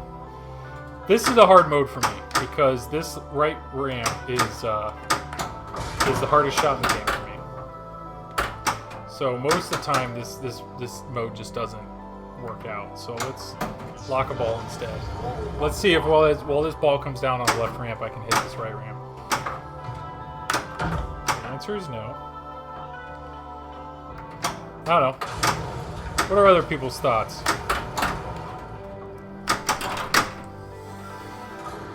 As I drain right down the middle.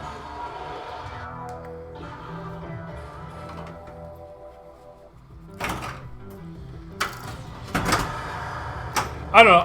I think at this point, if Jaws actually did happen, I would be surprised, personally.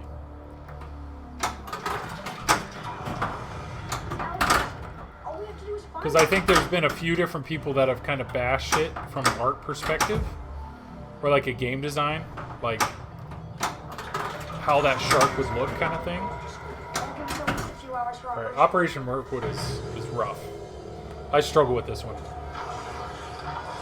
Because it's long. It is a long mode. So let's see if we can get... We're just drain through it. Okay, that's how we get through that apparently. I'm not going to restart again. I'm 2 modes in, so I'm 1 mode away from an extra ball. So let's give this a shot. But yeah, for everybody that's here, thank you for everybody for being here and dropping in. And feel free to say hey in chat. And yeah, if this is the first time you're seeing me, my name's Joel. Just another pinball stream, just another pinball podcast. Just another schmuck draining on ball 3. Yep.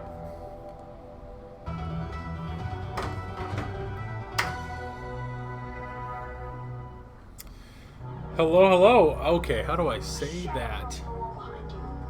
I have no idea. Calum Estrom? Well, I have no idea. Can you in chat kind of walk me through that one? Calum et Astra. Et Astra, right? I don't know. I'm sorry. I feel like I'm butchering it real bad, but I'm very sorry for doing so.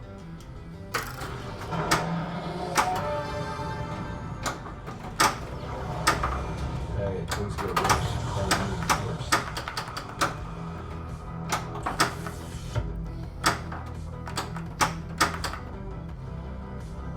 Is chat not working?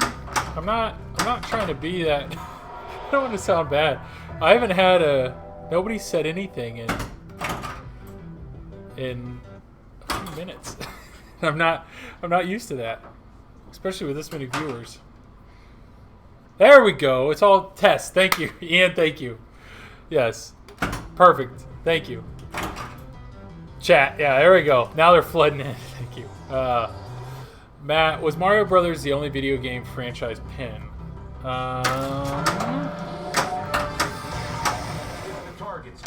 Video game franchise pin.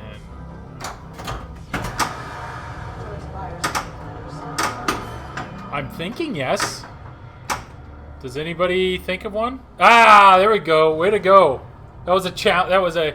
Okay, I was wrong. You were right. Yes, Street Fighter 2, which apparently is garbage. Correct me if I'm wrong.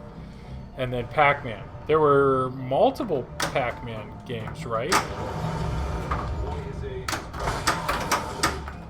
Space Invaders. Ha ha. Space Invaders was one, right? Complete the bottom Outlanes. lanes, the light mystery. Cubert? There's a Cubert pin? Greg, I'm playing WoW. I'm listening to you and your pinball playing in a podcast format. Cool. That's fine with me. Defender? There's a Defender? I'll have to look that up. Metroid and Summit. Yes, you are correct. I've seen both of those. I actually played... So this is funny. So before I started streaming, it was at the beginning of COVID. I started streaming in May. But before I started streaming, I was like, man, I really want to play pinball with people. So I set up with TNA. I set up Skype calls, actually Zoom calls, with other TNA players. And we raced. We did like speed runs of versus of TNA. Of like, okay, first one to play to destroy Reactor 1. And I think there was a night that we had 4 people playing all at the same time. And one of the guys that played with us was the Sonic Homebrew guy. And he was actually really cool. He was very nice to play with. He was very good at TNA. He's actually beaten TNA multiple times. And it was cool because I threw out some ideas of stuff to do in the game. And he's like, that's an awesome idea. I'm going to put that in my game. So, which was really cool. Roller Coaster Tycoon's another one. Yeah, Greg, you're right on that. RC Dingler? I hope I say that right. I hear about getting the right development team that know about your subject that pushes creativity even further. Yes, yes. Like, Rick and Morty. Scott Denisi is a huge Rick and Morty fan. And apparently a lot of the people... Can I just get one ball one that I can just move just the tiniest bit forward? Super Dragon, thank you for the follow. I'm so sorry. I typically do not reset the game 8 times in a row. But just give me a building block. I feel like I'm trying to climb some stairs and I'm literally slipping on the first step, game after game after game. So I'm sorry guys, bear with me here. But yeah, like Turtles. Apparently John Borg like fought for that. Like he really wanted it. And then Zombie Eddie is a huge Turtle fan, and it shows. It shows in the art. Like that makes me happy. Now I have no idea how much of a fan like Dwight is. But you talk about like Rick and Morty, like Eric, the guy coding Rick and Morty, is apparently a huge Rick and Morty fan. So the amount of like lure and show jokes and everything that he's putting in there, like it absolutely shows when you care about the theme. Guns N' Roses, Eric apparently. Is it Eric? Am I saying his name? Yeah, the designer Mueller, right? Eric. No, what am I saying? The designer of Guns N' Roses. What's his name? Am I saying this? Am I way off? Like, he was designing the game with Slash. So, of course, the theme, like, shines through, even though the Eric, right, wasn't a Guns N' Roses fan. Warhammer is like a dream thing for me, but it's too niche. Yeah. I just don't... The problem with niche themes are who's going to make it? Who's going to take it on? Because I feel like JJP... Yes, Eric. Right. It's French last name. You're right. Isn't it Mueller? Mueller. No, it's not Mueller. Minier. Eric Minier. But he said he never listened to Guns N' Roses. Like, Guns N' Roses one is not his thing. That Guns N' Roses game is amazing. Love for a theme. Yeah, I am thoroughly impressed with the theme integration. I mean, if their goal is we want you to experience a concert, I think they did that. My only concern with Guns N' Roses is the code. I wouldn't know until I played it, but that's my only... Jeez, okay, fine, whatever, I'll take it. Ball one. Warhammer is, there's not, like, Spooky was gonna be, they were the niche company, right? They made, Domino's Pizza. They made Rob Zombie, but I feel like they've now started to grow. Like, Rick and Morty is a niche show, but it's still a huge show. So I feel like they're growing too big to do, like, Warhammer, you know? Like, I don't... Dungeons and Dragons is niche and makes great pinball. I agree. Dungeons and Dragons is a cool theme. I'm just saying, what pinball company is going to take risks for niche?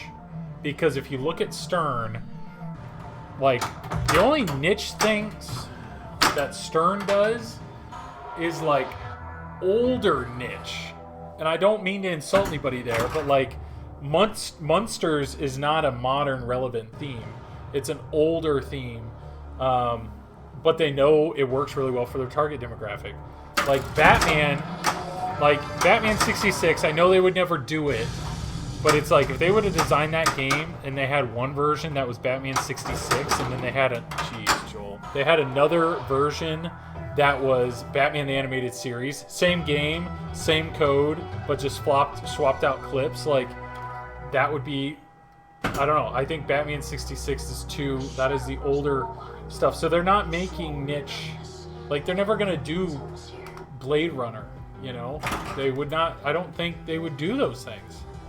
Elvira, exactly, like niche to the older crowd. So I agree, there's some amazing themes out there. And I remember I interviewed my brother on my podcast, and I just said, if there was any theme that you could have made into a pinball machine, and his answer was Blade Runner. And I agree, man. Blade Runner is so good, but it's not big enough. It's not big enough for Stern. And JJP, if they make a game every year, that would be great, but they're not. They're not making games every year. And Rick and Morty now is in a position where they're making games every 2 years. It's just who's going to make the niche games, and I don't know that answer. Johnny Mnemonic is greater. Is that what you mean? Johnny Mnemonic is greater than Blade Runner? We need the total. Oh, I see. You're saying the movie is better than Blade Runner. Okay. I don't know. I haven't watched Johnny Mnemonic, to be honest. Maybe I need to give that we need the Total Recall pin. Oh, the Versus one? Like, actually make that? Is that what you're saying? They should do a comic Transformers, use the same play field, just do a... If they did that, if they took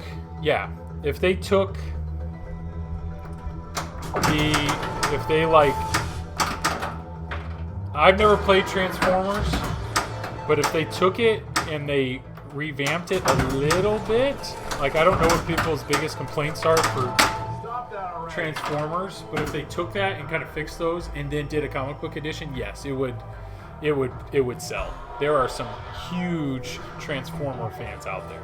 Yeah, you're right. The Versus pin. I mean, the Versus pin is really cool. Don't get me wrong. It's really cool.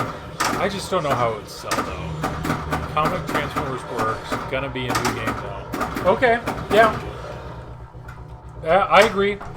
That's what I'm just thinking, this brainstorming here, that if, like, Stern has gotten themselves into a position where they're really only doing big themes. Piercy5, thank you. Thank you for the follow. Really, thank you guys. Thank you for the raid. Thank you for the fact that people are still here and not just immediately turning off is awesome. So, Piercy, really, I appreciate that. I really do appreciate the follows. I definitely consider myself a small fry here in this pinball streaming thing. So, really. The Quick Bunny. Don't confuse it with the Slow Bunny, but the Quick Bunny. Thank you. Once again, thank you for the follow. I've only been streaming since May, and the people at TPN have welcomed me with open arms, and I've just been enjoying this. I like playing pinball, but I like playing even more with people, and obviously with everything going on, that's kind of hard to do. So to me, to be able to be here on a Wednesday night and play, show you my mediocrity of pinball abilities, but yet carry on a conversation with others is really enjoyable. And, so yes, thank you for the follows. Mystery is lit. What do we got? Interesting chat, worth a follow from Australia. Thank you. Dr. John, I've talked to Dr. John a few times on Discord because he's another TPN streamer, and I will say, you Australians are an interesting breed, but boy, are you nice. You guys are nice people, so thank you for Thank you for the follow. Thanks for early morning for you, but thank you. Oop. I thought I could save that ball for a second. All right, so yes, back to the idea of I don't know who's going to do the niche themes, and if the companies like JJP, it's going to be another year, and the rumor is Toy Story. So if JJP's out for a while, then we can't count JJP into making anything. Chicago Gaming Company says they have their theme coming. They have something on their own. And I think we all know there are some themes out there that are just instant money makers. Being, like, the biggest one is Harry Potter. Harry Potter, whoever actually does Harry Potter will be printing money. I mean, there are so many, I don't know. Harry Potter is the #1 theme in my book. Not because I'm an actual Harry Potter fan. Like, I like him, but I'm not obsessed with him. But it's a theme that will sell a lot. But besides Harry Potter, what are the next big themes? And I think video game, like Nintendo, would be a good one. JJP is rocking Disney licensed stuff. Love it. So much to work with in that space if they keep it. I agree. Like, if Disney sees that Toy Story's a hit, I mean, there are so many IPs they could give them. So many IPs they could give them. That would be awesome. And as a Disney fan, like, I grew up on Disney. Like, I still love Disney movies. Toy Story would be a theme, that I would love. I think it would be very entertaining. I mean, I personally, like, am more of a fan of, like, a Hobbit, but I'm just saying it's just from a time standpoint. Spooky's busy for a while. I think JJP's busy for a while. I still like Haunted Mansion theme. Yes, that I agree. That would be a pretty sick theme. Haunted Mansion would be enjoyable, but you can't tell me it would sell as well as like Toy Story or even Mickey Mouse, you know. I don't know. So I just feel like American Pinball, they have a theme coming out. We don't know what it is. Deep Root apparently has a gazillion themes coming out, but they told us what they all were. And the only one that even hinted at a theme was Goonies. So does that mean, is Stern really our only hope for the next big machines? I don't know.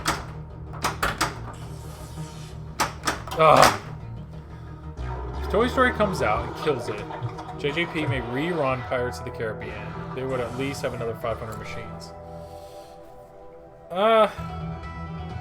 Maybe. I mean, do you think? I don't know. I've only played Pirates of the Caribbean a few times. What I've found with JJP games is unless you're playing it with somebody that really knows the game, it's kind of hard to get into a JJP game because there's so much going on. They seem very complex, and even from somebody that really enjoys pinball, like, it's hard to get into a game unless you know what you're trying to do. And so JJP, yes, there's a lot of pinball people that would love to own one, and they'd love to own one at a reasonable price. But I don't know. I don't know if they'd sell 500. Maybe they would, but I do think Toy Story will kill it when it comes out. To be honest, that's what's so great about having Stern is they can put out 3 games a year. Yes, I mean, I will say the build quality of JJP is better than Stern. I will also say the build quality of my TNA is better than Stern. I will say the customer service, working with the customer service at JJP and Spooky has been better than Stern. But I still bought Turtles. And I bought Turtles because it's an awesome theme, and I like what they did. Is there a chance that JJP or Spooky, if they made Turtles, is there a chance that they would have done more or done something potentially better than what Stern did with Turtles? Yeah, I do. I do think there's a chance that it could have been better. But I will take having a pinball machine over not having a pinball machine. So that's where I think you're right. Stern does. We need Stern in this hobby because If Stern was just like Spooky and JJP, where they were releasing a game a year, that means we would have, what, like 3 games a year? American would throw in a 4th. But they're not one a year. Like,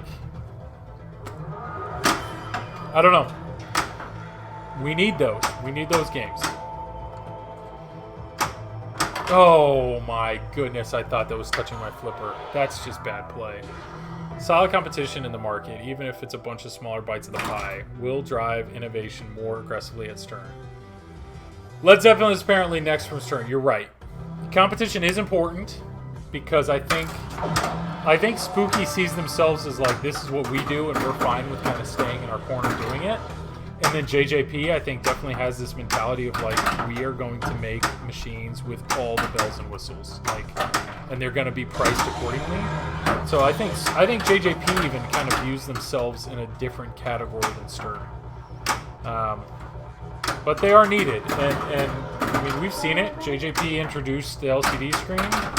Stern had to introduce an LCD screen. I think we're going to start seeing it more with lights too. I think at some point, Stern's going to go back to having all RGB LEDs. I think they have to. I mean, all the JJP games have been that way. Now the Spooky games are that way. And especially with what Guns N' Roses just put out. Like, I think the light show, that's one thing. I mean, compare the light show of Avengers to the light show of Guns N' Roses. And I'd be very curious, if you put those two machines up next to each other in a bar, which one's going to get more money? Like, which one's going to make more money? For a novice player, I would think Guns N' Roses. But if you're talking about 12-year-old boys that are going to potentially play, I bet Avengers will get plenty to play. Led Zeppelin, though, I think Led Zeppelin at this time will sell well, just because it's a good theme. Like, there's a lot of people that love that band, but I don't think there's any way even the LE is going to compete with what Guns N' Roses just did. I don't think they can. Not with the bomb that they have. I don't think it's possible. If Stern vaulted Lord of the Rings, that would be a quick... Yes, it would. If Stern vaulted Lord of the Rings and had a ridiculous art package in it, they would sell a lot. I think they would sell a lot. If they brought in an LCD screen, they would sell even more. Because I think you could get some new buyers. I don't know... Like, people outside of this hobby... I don't know how much they want older games that are new, if that makes sense. Like, I think they expect an LCD screen at this point. But yes, you are right. Joe and Ian, absolutely. You are 100% right. Like if Stern remade Ghostbusters with a screen, they would sell a ton of them. If Stern remade Tron with a monitor, they would sell a ton of them. And if Stern made but Lord of the Rings with a monitor, they would sell a ton of them. And I don't know. I'm not George Gomez. I don't run their business. But I don't know if they're just so busy with new themes that they're like, you know what? Let's focus on new than recreating our old. Oh my goodness. That's how you drain really quick. Did Lord of the Rings sell well? I think it did. I mean, I think as a hobby, and in total, I think at the time the hobby was somewhat down. But like, I know Lord of the Rings sold really well, and I know Simpsons sold really well. So like Simpsons, that's another one. I mean, they're not going to, but if they remade Simpsons and actually had video clips, like if you left the code where it is, but instead actually had assets and video assets from the show, if you had the exact same playfield, the exact same art, the exact same callouts, maybe you could get Marge and Lisa in it, but only added video and added video clips, like Simpsons would sell well. I'd buy Zepp over Guns N' Roses for me. You'd hope it'd be better and push more limits. But what? Okay, but I agree. RC, I don't know. I am struggling with your name. RC Diniger? Is that right?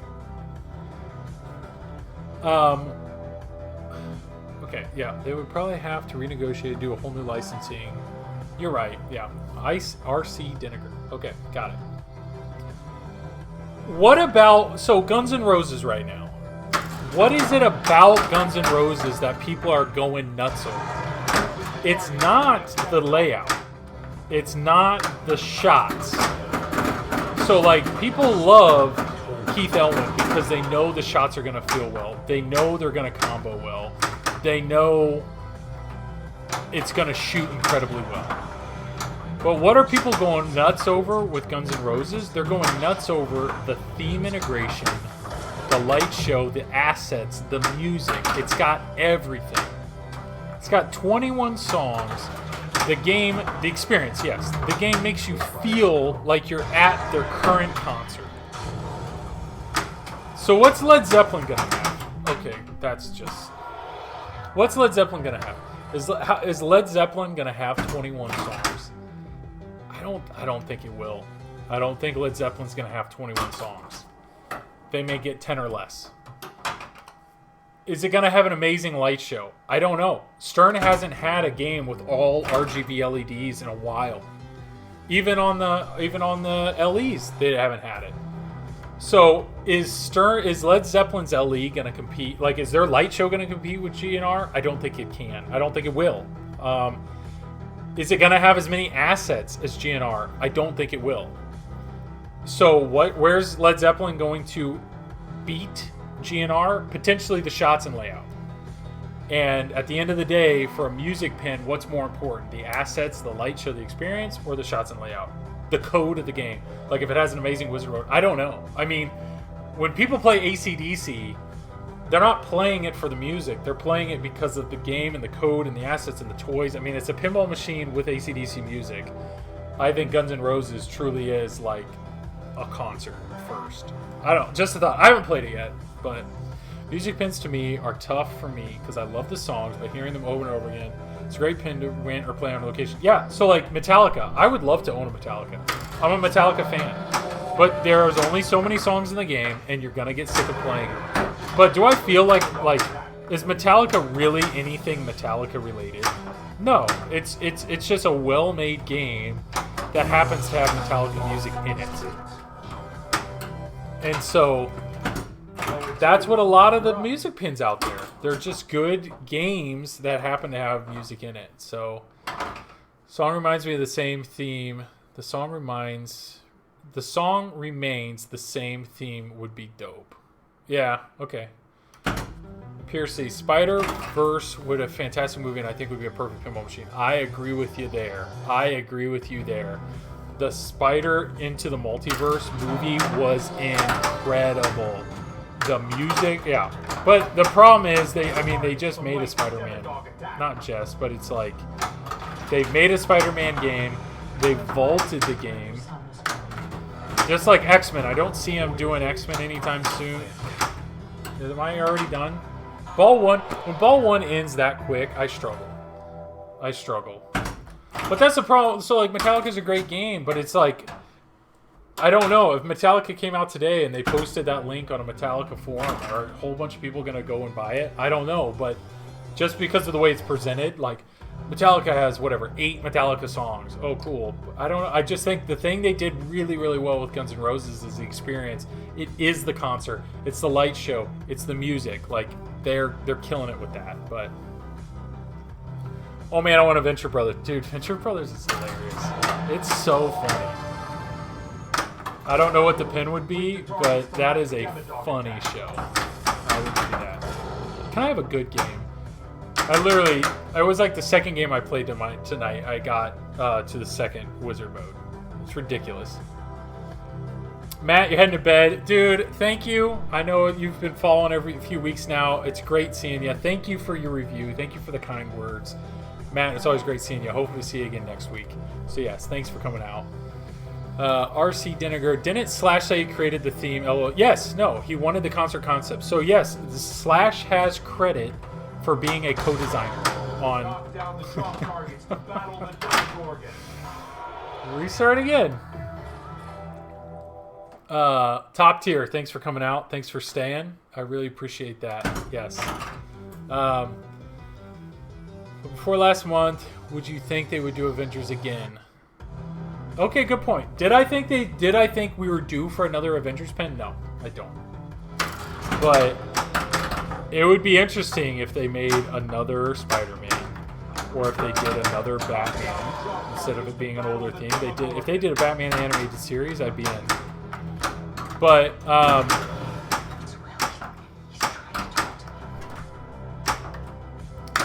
what were you saying? I don't know. I just think they've killed it. I think they've killed it with the music. I think they've shown us what a music pin can be. And I'm saying my question is the code. Like, I think they've nailed the experience. They've nailed the light show. Thanks, Nightbot. Less of a hard sell that time. Well, it was only one of them. Yeah. Sorry, Greg. I will adjust the times. Nightbot. Sorry about that. Yeah. Joe, doing a making of video before sales helped introduce and hype GNR. It had you appreciate the fulfillment of the experience by knowing some of the backstory. Yes, so that's what I'm saying. Like, I talked to Zach and Greg, and straight down the middle, they made that video, and I think that was a huge help. And the thing is, Zach has like offered to do the same thing with Stern, and I just think what that has shown, the release. So I actually said this in one of my podcasts. I said the best thing you can do for a release is set a date and then start teasing us. Because Spooky did that with Rick and Morty. They started showing us the underside of the cabinet. Then they showed us like a picture of the cabinet, and that's where I saw the two flippers. And it just started this conversation. It started people on Pinside like taking the playfield and making pictures and trying to determine, like, it built hype so that the day the game was released, people already knew they wanted it. And what did Guns N' Roses do? The exact same thing. They were giving us those things, so people saw it's like, oh, it's going to have this, and it's going to have this, and it's going to have this, and there's going to be a third flipper, and there's an upper playfield clearly in this area. And then they showed these pictures, and I mean, there were people with money in hand ready before anything was announced. Brilliant. And then what do? They show that video, this well-produced video that showed everything. Like, and then they had Zach's video with flipping out straight down the middle. That was 20 minutes. Like, all of that was so much more effective than a stream. And don't get me wrong, I enjoy streaming, but what I'm doing doesn't really sell this game as well as all those other things. And it's nothing against, like, I'm not trying to be insulting to like Jack Danger. He's amazing. His personality is great, and his pinball abilities are great. But just straight up streaming a game and having that be the first look, I don't know. Like, Stern really needs to take note. The only thing I think the Guns N' Roses stream, or the only thing that I think could have improved the Guns N' Roses release is it was released on a Monday, but the stream didn't happen till Wednesday. If they would do that stream the same night, or potentially the next night, that's the only thing I think could have made that release better. Like, Rick and Morty, the fact that Rick and Morty sold out before the game was streamed, the CE, like Guns N' Roses CE just sold out in the same day it was shown, and that was before the game was streamed.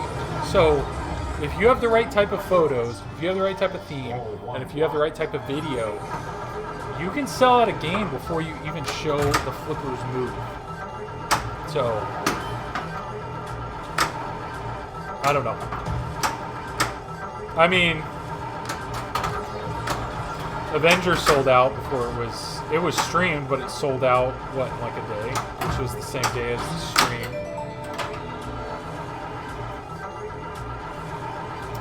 Kind of scary how no one has created a concert scene, then Slash comes along, tells them how and why. Light showed, sync it all. Maybe that's the thing, though. Instead of a pinball designer focusing on a pinball game and making it music themed, they went to the artist who cares about his music and is like, no, I want my music, I want my concert, I want my light show, I want that to be the goal. and just give me something to do while I'm experiencing it. Like, that's a really good point. That's a really good point. But I think we are experiencing or witnessing like a change here. I just don't know how you're going to make a music themed pin without trying to copy this. I don't know. I may be eating crow when Led Zeppelin comes out. I may not know. But yeah, the light show sync and all. I mean, the fact that they gave them all of those concert assets and are basically like, here you go. I mean, they gave them everything. It's awesome. Concert theme was on Al's Garage Band tour. Yeah, I know we had talked about that in the Don't Panic Flip Discord. Yeah. But the Al's Garage Band theme, I mean, what was the music though, right? I mean, at the end of the day, it's still Guns N' Roses you're playing.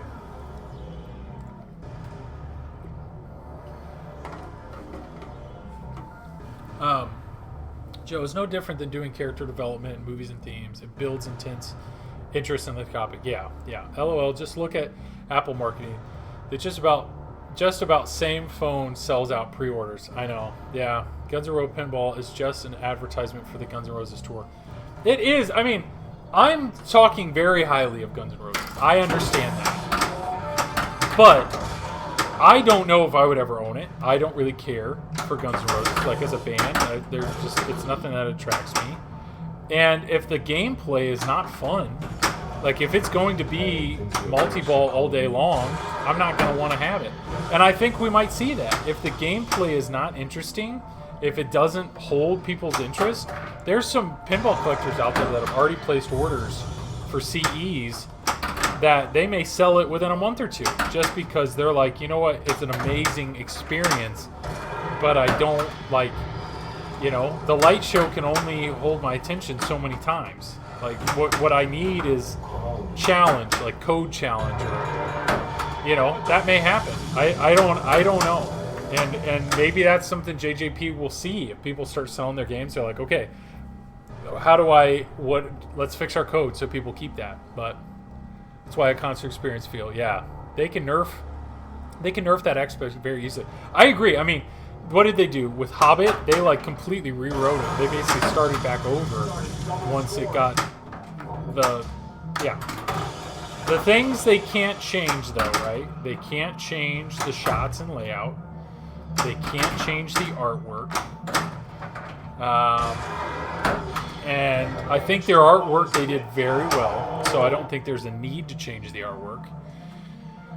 Innovation and more play substance. Yeah, I mean, from the streams that I've watched, people complain that it's just multi-ball heavy, and you would think they could turn that down. You would think that would be like, it seems like Attaballs are available all the time, and then there's those other random modes, the like light the lights and ignite the fire and all these. So it's like even when you're in one ball play, you have the ability of basically hitting a ramp twice, and then all of a sudden you're in multi-ball play. Like, I think those are things, and maybe that's something that you can just straight up turn off. Like, and maybe that'll just become a common thing where people are like, yeah, I don't, kind of like how on Hobbit, by default, the Beast multi-ball and Small multi-ball are combined, but people that really want to get through the game, you turn that off, you separate them, and then they become a much better experience instead of things being like blurred together. How have I not had this extra ball yet?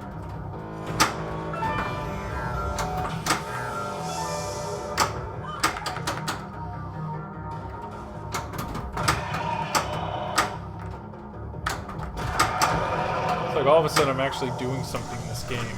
You're gonna tilt. Don't tilt. So he's gone. Give me this extra ball. There we go. Alright. On ball 3, I think I have 2 extra balls. 13 seconds left in this mode, and I still have the mode that's going on, which I'm one shot away from completing. Whoop. Completed that.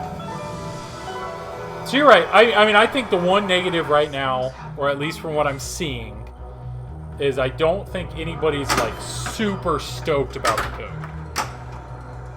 And so if people aren't stoked about the code, I mean, it's something I think it's something they can tweak. And JJP doesn't have the same production schedule with releases, so they have time. They have time to tweak it. I don't know. I mean, anybody on the that's watching right now, have you played GNR, and what's your view of it? Like, if you could tweak something in the code, what would you do? No. Okay. All right, one shot away from total isolation. I have another. Okay. I think I have 2 extra balls sitting here. So here's one of them. So this is how we do this. We're going to hit this left orbit.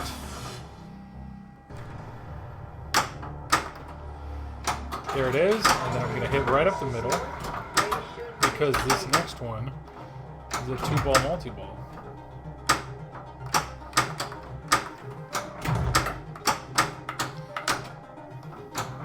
Come on. And boom. Competition mode setting a GNR needs multi-ball is probably ordered. Yeah, navigator press play. You probably need that for online play aspects. Yeah, no, I agree. Yeah, that's actually a good idea. That, you know, if collectors, like if operators want to put it on location in one mode, because, you know, they actually want to make sure people experience one song and blah blah blah, that's fine. But if there is a competition mode that you could, yeah, that's a good idea.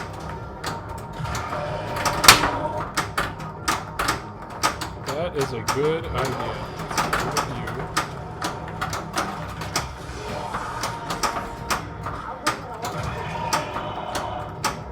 Right up the middle. Give me that shot. Oh, I should have got that. Might have. Okay, sweet.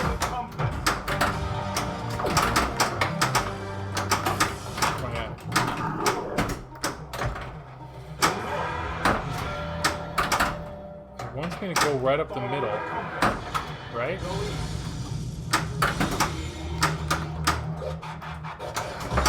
This is a super dangerous shot, yeah. And I was 1 second away. Okay, whatever. Here we go. This is the first final isolation. This is my other complaint with this game. Is this first wizard mode. I mean, you're going to see it when I get to it. It's,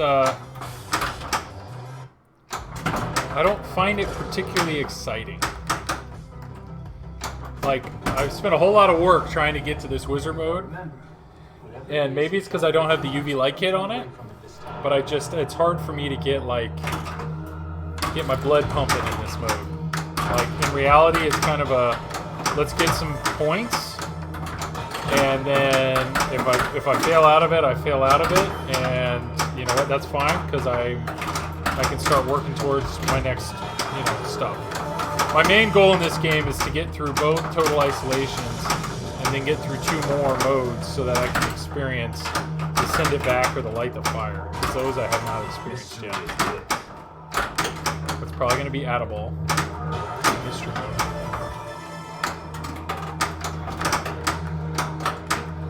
That's good. 2-time score.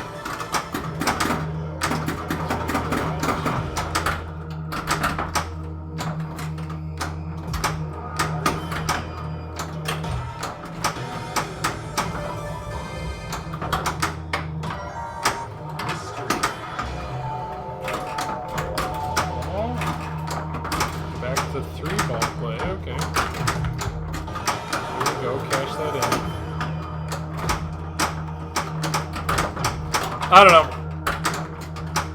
GNR, I think it's awesome. Like, I would say the release really, it got me wondering, like, is that a game I want? Do I need to sell anything? I think the CE is awesome. There's some really cool stuff in the CE that I wish, like, I don't know. I wish, I like how a Stern LE has the same stuff as a premium. And if you want, the only difference is cosmetic. But if you want Invisiglass, if you want a shaker mode, if you want, like, I don't know, whatever the main differences are, Invisiglass, whatever it is, whatever those main differences are between an LE and premium, you can't get the art, but you can get the physical things. And that's the only thing that I don't like right now about the CE and the LE of Guns N' Roses is, like, I would love, like, if you're telling me I could pay for the back box LEDs and the under cab LEDs, there would be people that would do that. If you could buy the topper, there would be people that would do that, because those are functions. And I understand the collector's edition also has, right down here in the apron, they have like this extra ball lock, and I understand you can't buy that, but like another thing, I heard it today on a podcast that there is an extra board that's needed for the LEDs, but like once I heard the low tier model, the fact that the habit trails are just white, they're not colored, I looked at that and be like, okay, is there any way I could get the SE model, but I could pay whatever $500 and it would unlock the colored, you know, habit trails or something like that. Like, I think you could potentially, like, there's money to be made there, if that makes sense. I don't know if people agree with that or not.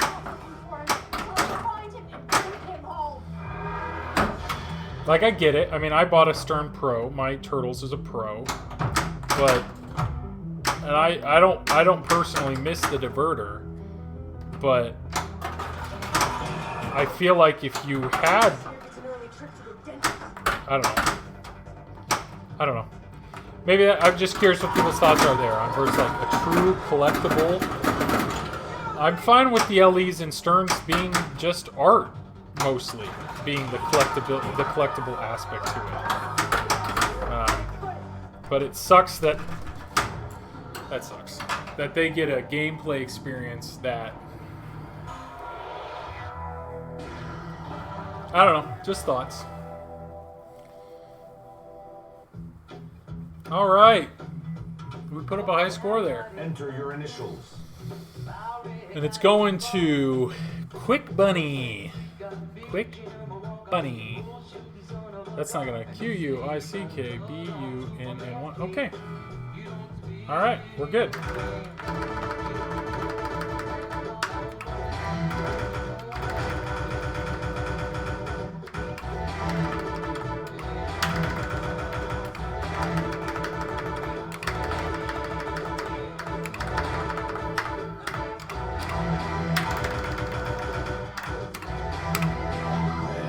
All right. That's pretty cool.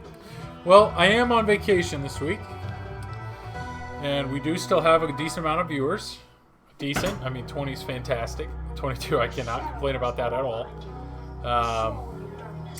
If you get high score number 1, I get it though. Yes, Piccolo. Yes, you do. I feel bad taking it from you for Marge, but yes, I agree.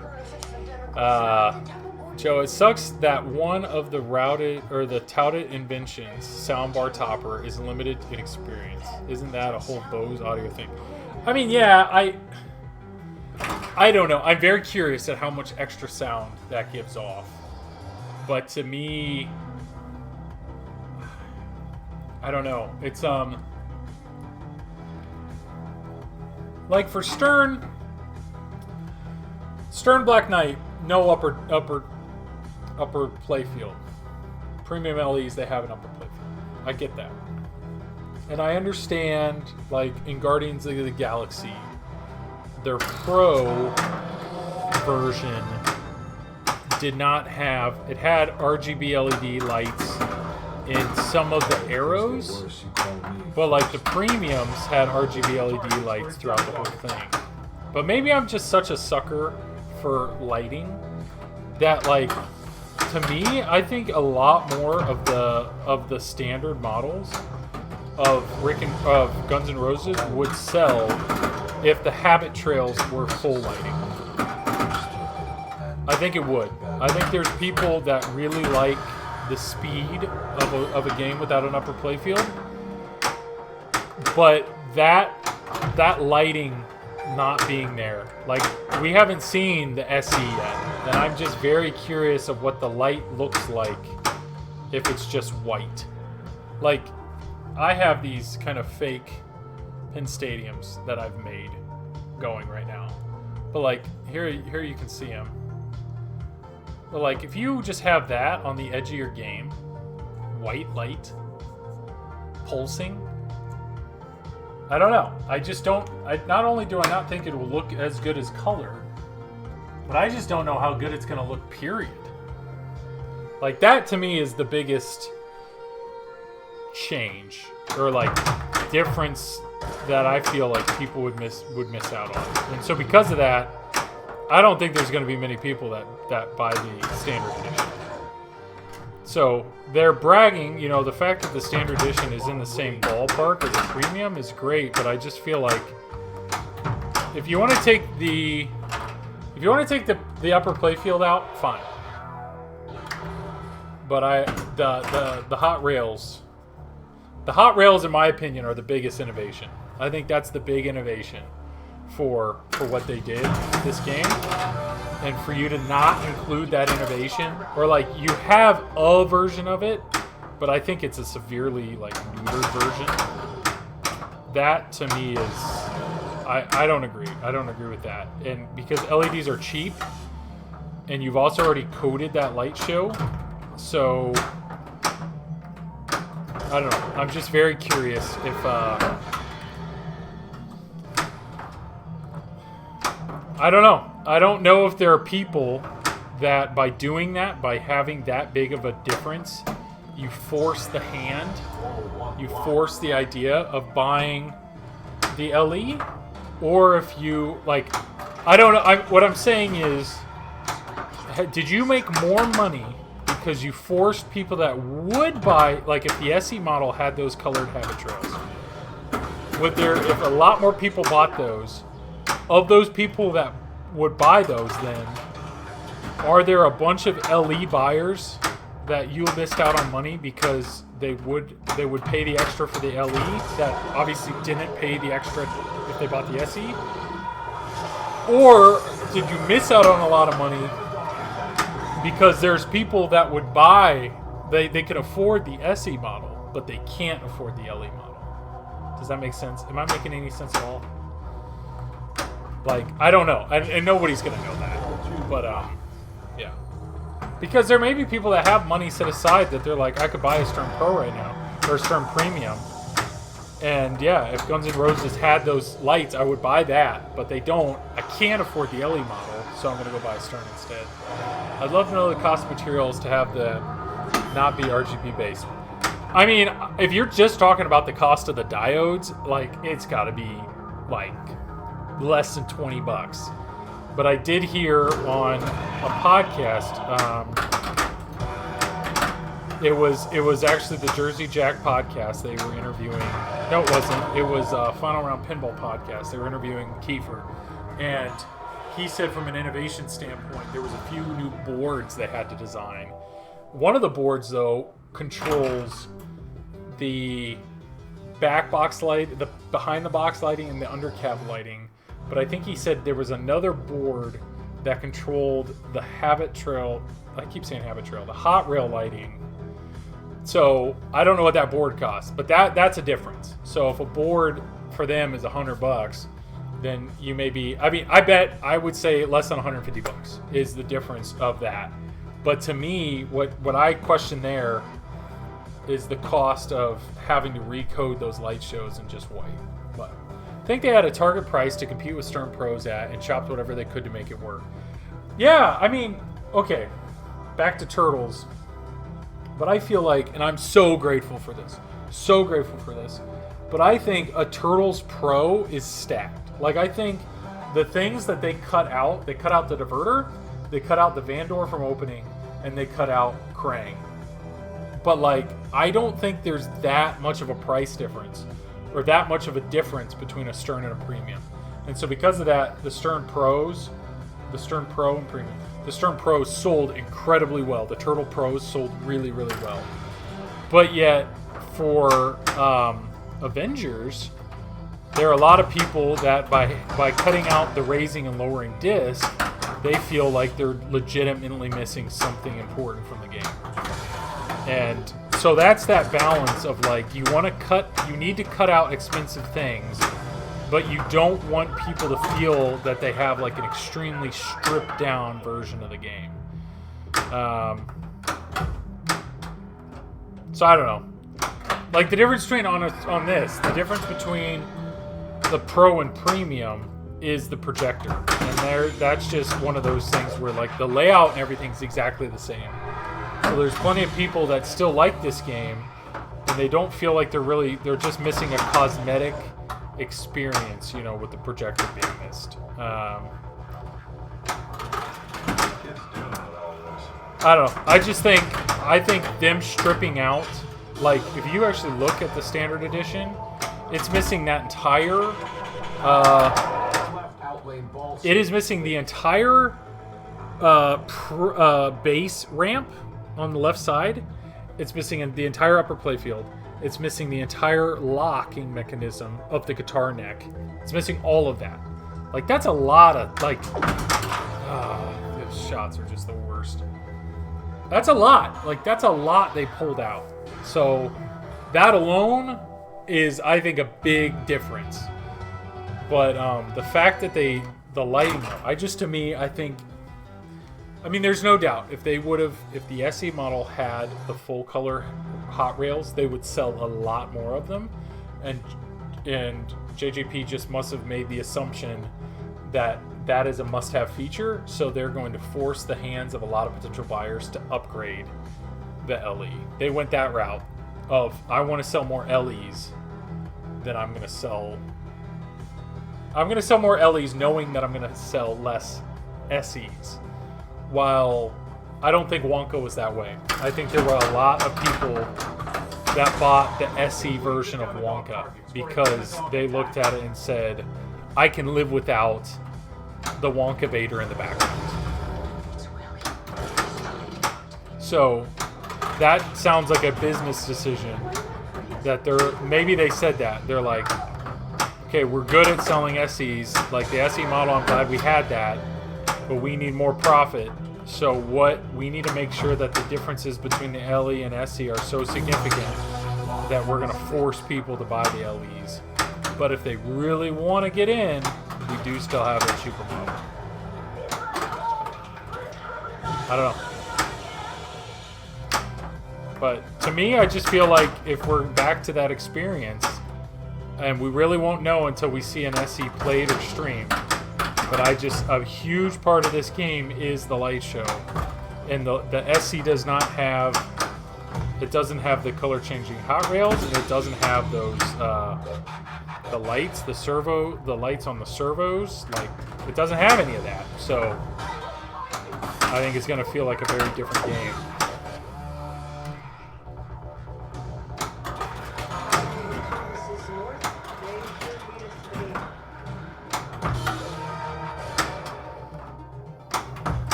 Editor, yeah. I don't know, the 20 of you guys that are sticking around, I'm assuming you're sticking around for the conversation, because I am not playing particularly well. And that's fine, I appreciate that. If you want conversation like this, click that follow button, because I'm happy to have it every single week. That's what I like about doing this. I do feel like I'm getting to be a better pinball player.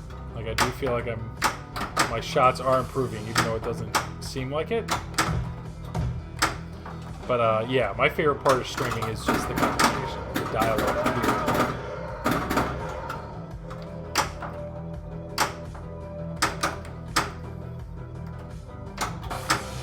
With that said, any other thoughts? Any other comments, questions, concerns?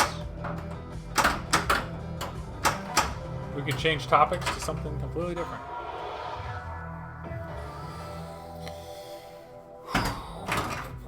Oh man. Ball 3, 1 mode complete.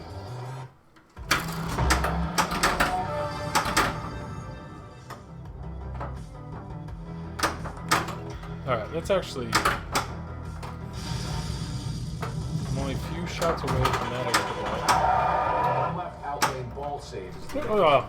Ramrod, I saw your... Yeah. Ball 3 magic. I wish, man. It has literally as soon as you post that happens. But you know what's going to be magical? This is what we're doing. Let's do this. This is the game. Let me do this real quick. All right. Let's prepare. This is going to be a good game. Feeling good. Taking a second to collect myself.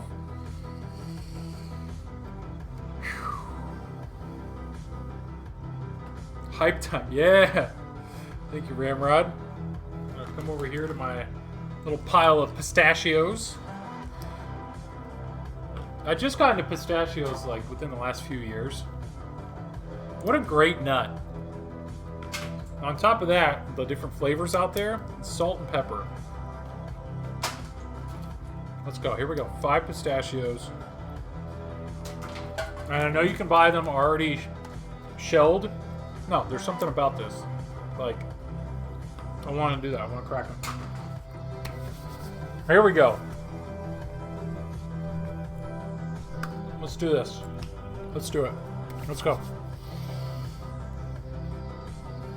All right. Let's do it.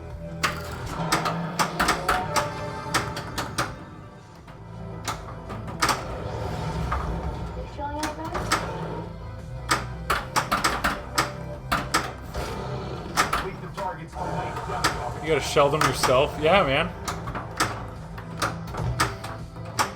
I mean, they make some, but there's just something about like I don't want to just grab a big handful of them and all the flavored ones, the seasoned ones, they're all seasoned with the shell on, so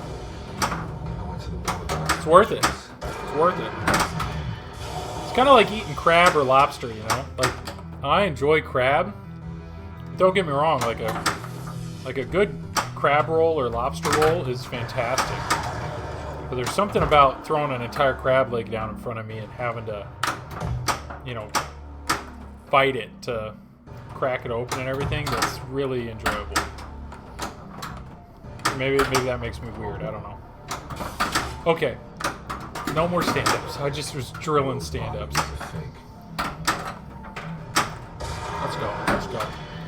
One shot away. Let's see if I can get to the left flipper. Alright, here we go. Let's backhand this left ramp and start a mode. That ain't it. That ain't it. Still need to backhand the left ramp.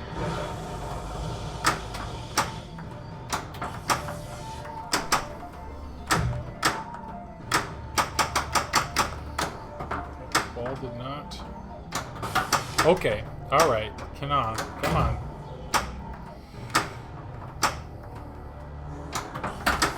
I struggle with the left ramp from the right flipper. I do. Little bit of control here. Let's hit a shot. There it is. Alright. Here we are. We're in a mode. Ball 2 locked. Let's go ahead and start a multi-ball.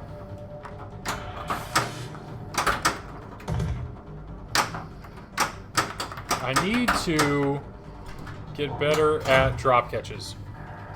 Drop catches are definitely an aspect of my game that I do not have. I don't even attempt them.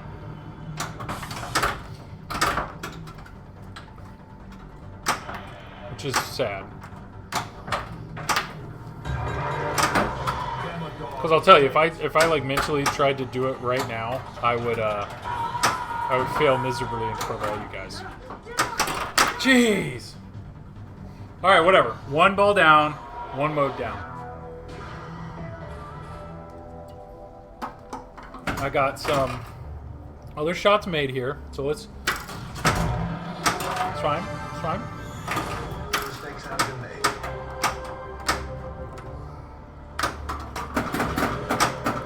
Fires can't find her son this morning.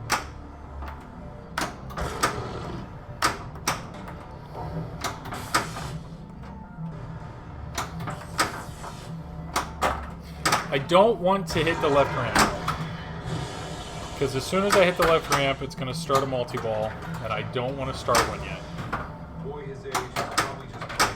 I'm going to want to save that for as soon as I get in this mode here. So I'd prefer to get to the left flipper right now. Double scoring.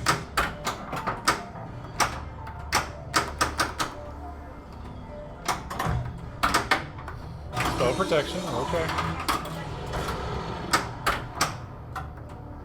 There we go.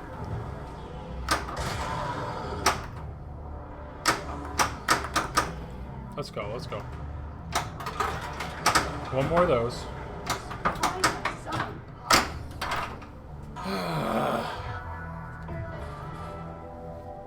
Here we go. All three. Ramrod, let's see it. Here we go.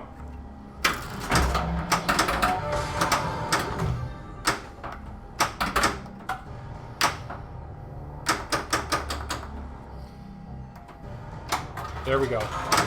And multi-ball.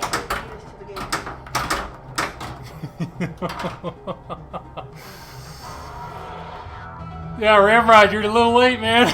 You're a little late. That's exactly what happened last time. Okay. Do you have a ball one hype emoji? Because here it is. Here's the ball one hype. Let's go. Let's go right here. Let's get it. Leave the Demodog target for a Demodog attack. Ball one hype. Let's go. Let's go. Stutter, I told you everything. Here it is. Here's the ball one hype. That's really what you meant. I know you hit the ball three magic, but it was really ball one magic. So just bear with me here.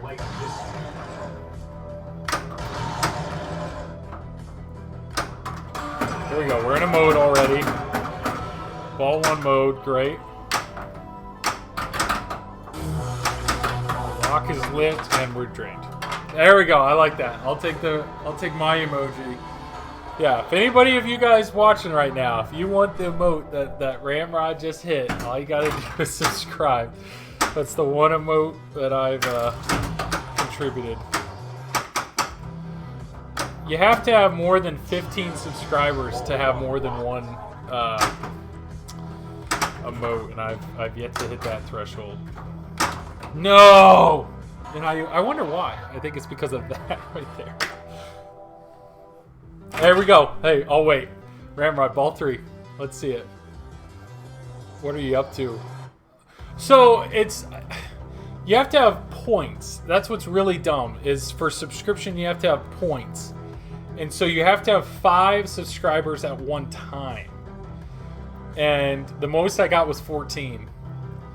And right now I'm at 3. So there's a few people that I think must subscribe automatically every month. And Ian, I think you're one of them, and I really appreciate that.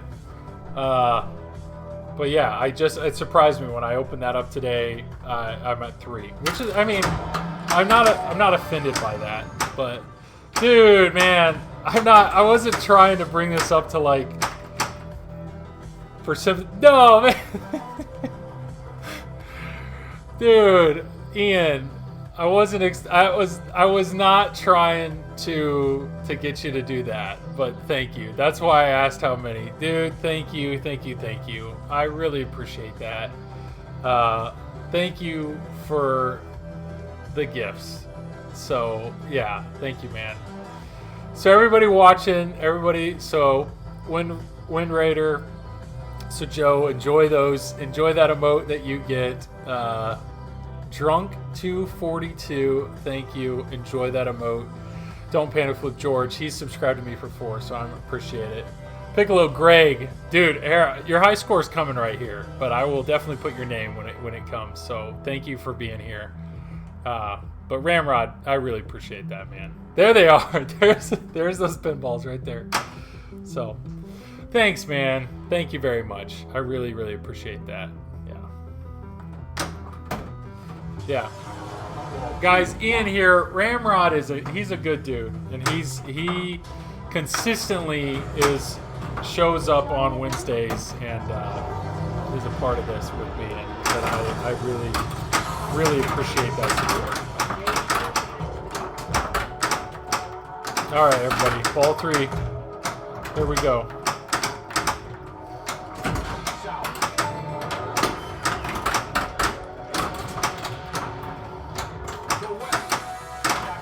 Yeah.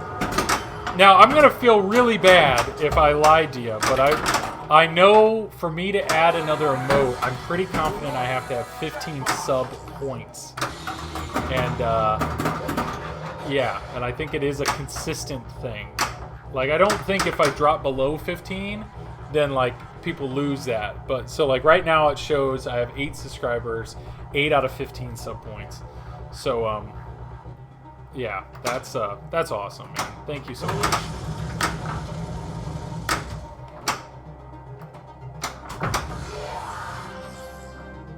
I think a portal to another dimension is going to be pretty obvious.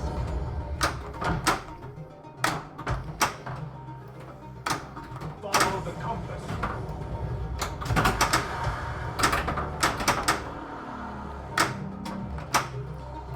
Yeah, it never goes back down. I don't know why it's so. I mean, I wish I could show you, but it says 8 subscribers, 8 out of 15 sub points. I just hit 2 emotes on my channel, but I don't know what to do for the second one. That's a great question. I mean, I will gladly check. I can, as soon as I drain, I can gladly check.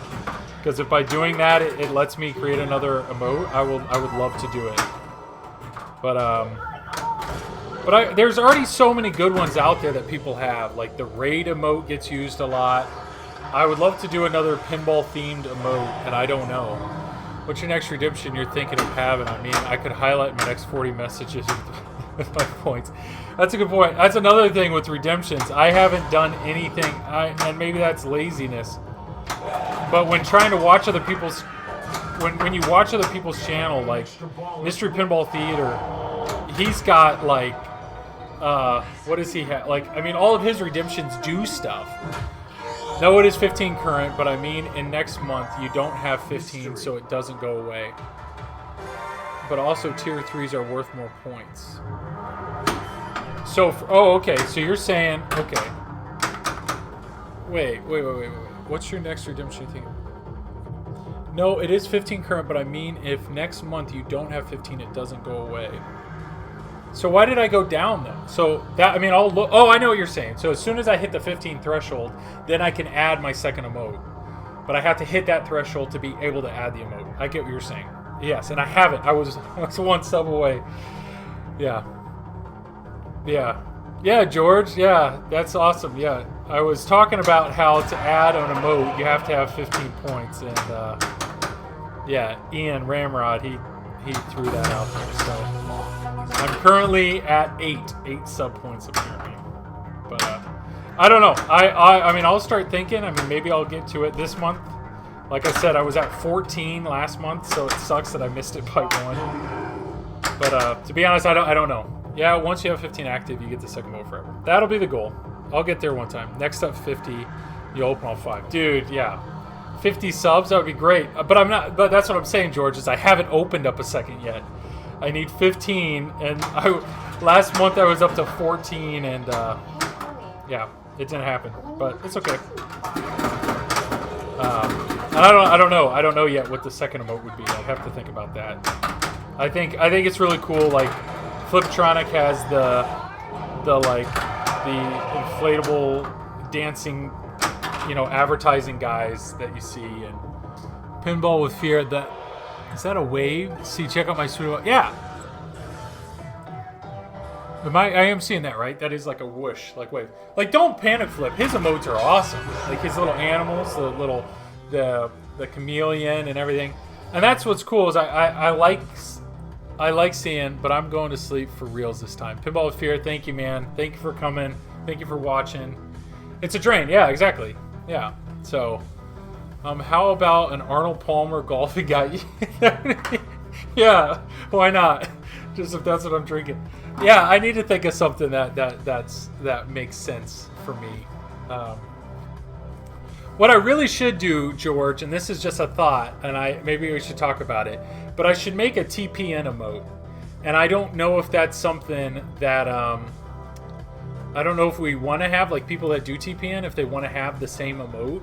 Or maybe you can, but that would be cool. Yeah, but, yeah. I'm Pinball with Fear. Well, oh, okay. I just haven't subbed to myself. Gotcha. Yeah, Adrain, that's cool. I need to, I want to do a pinball themed emote for sure. It will make sense eventually.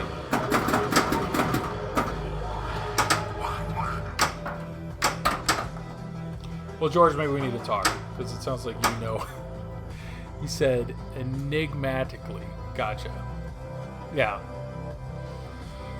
Yeah. No, George, you got some great emotes. But, I don't know. I haven't hit that threshold yet, but the one thing I do need to figure out, and Ian, you did bring it up, is my redemption. I don't do anything with my redemption points, and I really should. But I just haven't thought of stuff. I mean, I know you can do the push-ups and the whatever, but I wish maybe I need to spend more time and do some cool stuff with my stream, like Manu does. Jeez, come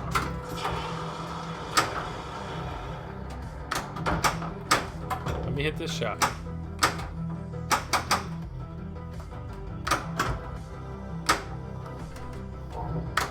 Okay, one right ramp. That's all I need here.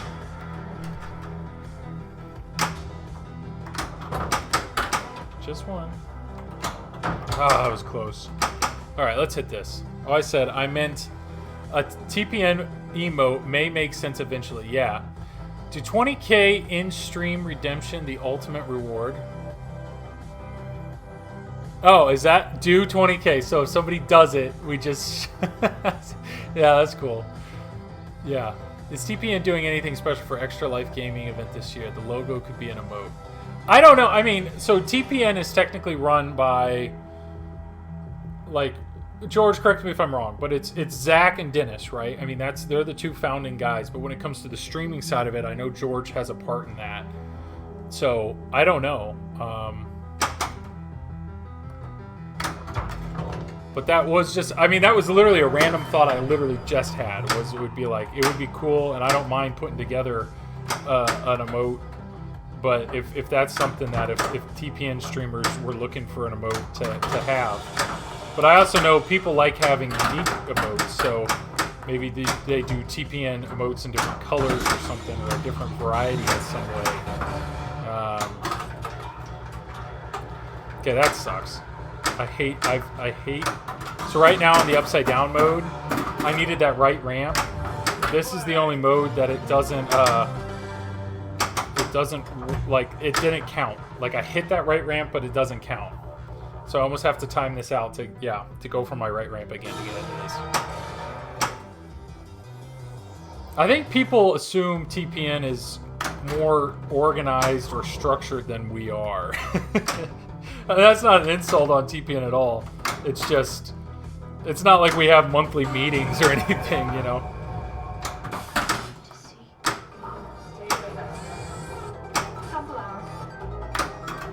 I mean, maybe there are people that are running the show, like George and Dennis and Zach, that are meeting more consistently, but it's not even a year old, yeah. It's like a group of 6 people that manage everything for TPN. Well, these are great questions for George then, because I am not part of that group. They reach out to me when people need art. That's about it. Otherwise, I just participate in the Discord and crack jokes. That's my part. That's my part of TPN. Offer my artistic abilities when possible and crack jokes. And I feel like I'm doing it well. I feel like I'm doing well. Yeah.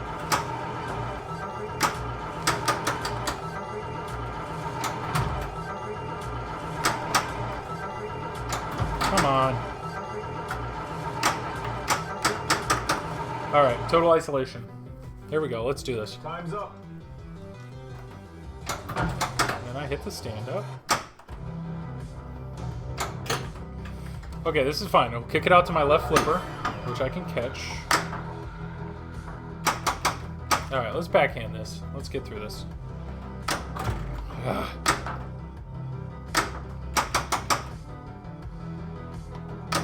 There it is. Total isolation. And manage is a rough verb, more like discussed occasionally right now. Hey George, is your TPN ad going to be on Pinball Expo stream this week? That would be a good. Yeah, it would be good. That would be a good place to put it.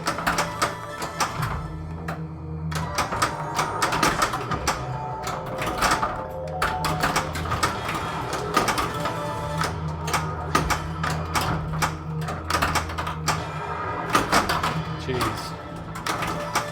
Also still on good.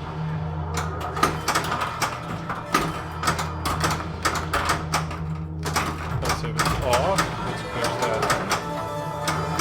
Alright.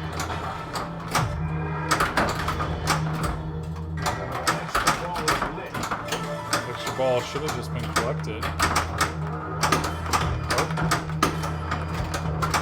This is good.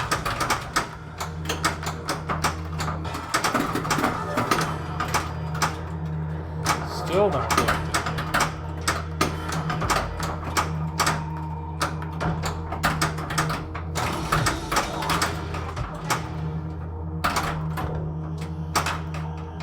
There's extra ball. Give me the extra ball. Thank you. I really doubt there's any TPN, so I enjoyed watching the vendor ads. Good stuff. I need to watch this. I need to watch what's going on with the Chicago Gaming Expo stream. It sounds like it's cool.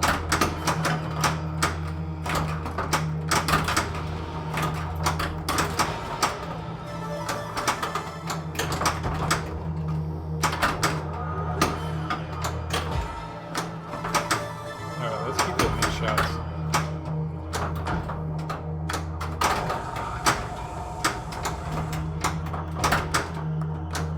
So, let's keep hitting these shots.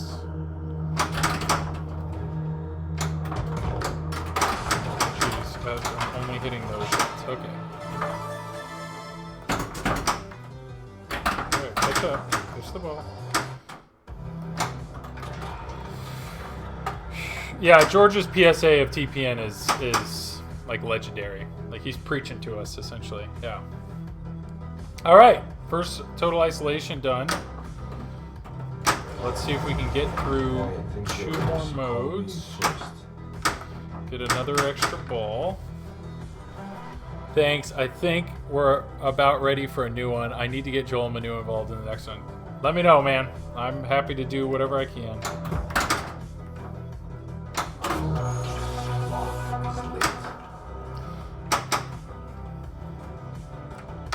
There we go. There's a lock ball. This is good. So I have 2 balls locked. So I'm approaching. Mystery is lit.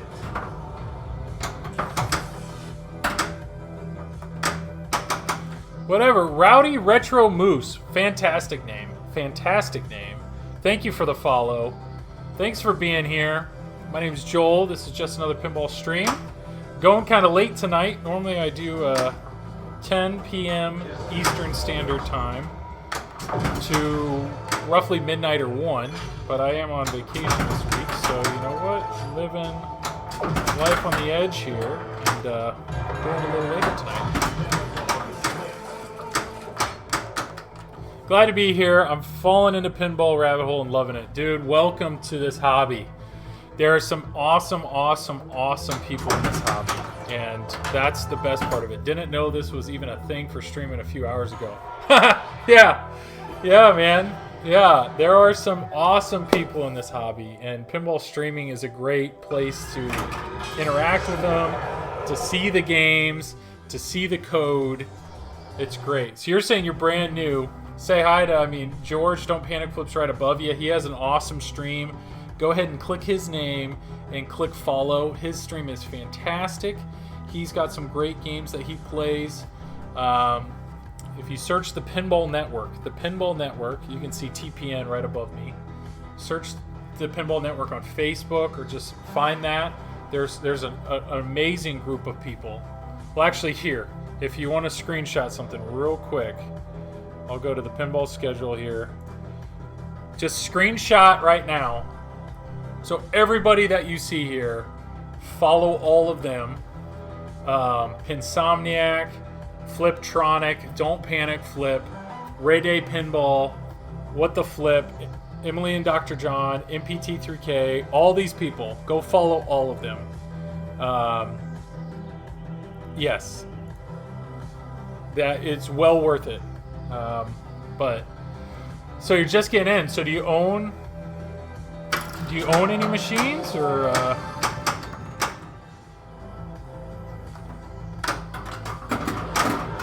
Joyce Byers can't find her son this morning. if you think streaming's cool, there's some amazing pinball podcasts out there. Not to toot my own horn, but I do one. Find the Pinball Network. Go to your podcast app. Yeah, thank you, Ramrod. Thank you, Ian. If you have an iPhone, go to the podcast app and search the Pinball Network and subscribe to that. And there's a bunch of us that have different shows on that. That's an awesome way to get into this, like to really follow this hobby. So there's some really good podcasts out there. You can search the Loser Kid Pinball podcast is another one I really enjoy.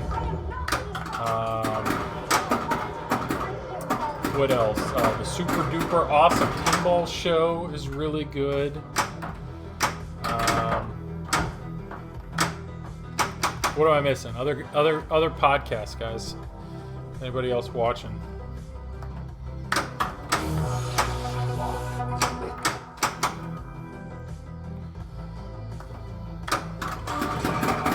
There's so much good content. Pinball, that's the best part about this hobby is there's the people that are in this hobby love this hobby and love talking about this hobby and sharing this hobby with other people.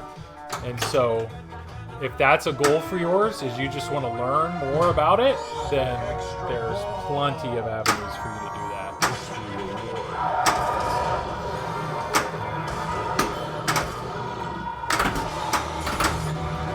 I mean, I just threw like a whole lot at you. Maybe a Sentient Gamer, but honestly, TPN is one of the best, and I'm not just saying that. It's a great clip. Yeah, 100% agree. TPN, there's a little bit of everything. There's random schmucks like myself talking about my perception, like my thoughts on pinball.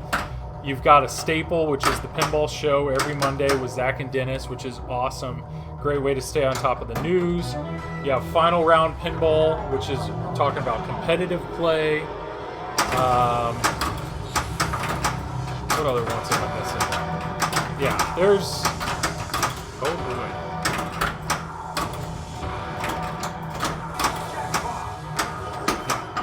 A ton of stuff. A ton of stuff.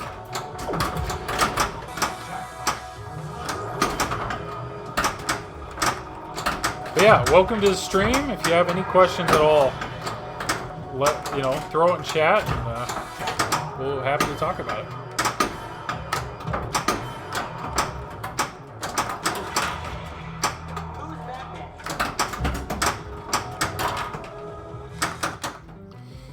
Okay, I got my extra ball, so that was 6 modes. This is good. We're cruising right along here. So let's go ahead and get through these other 2.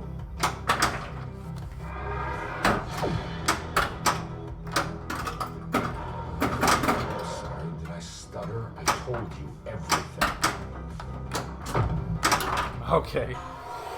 Alright, shoes untied. Gotta fix that real quick. So I think this is here's my extra ball, ball 3. Let's see if we can get through these 2 and get to the second total isolation here. That's a great start. Solid start.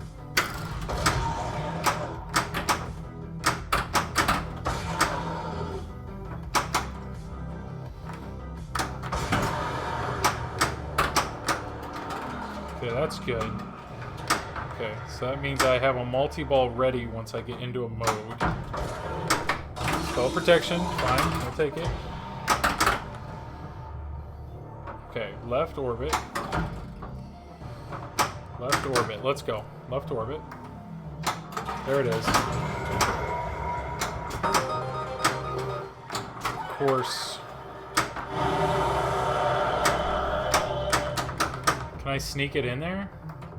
I should be able to now.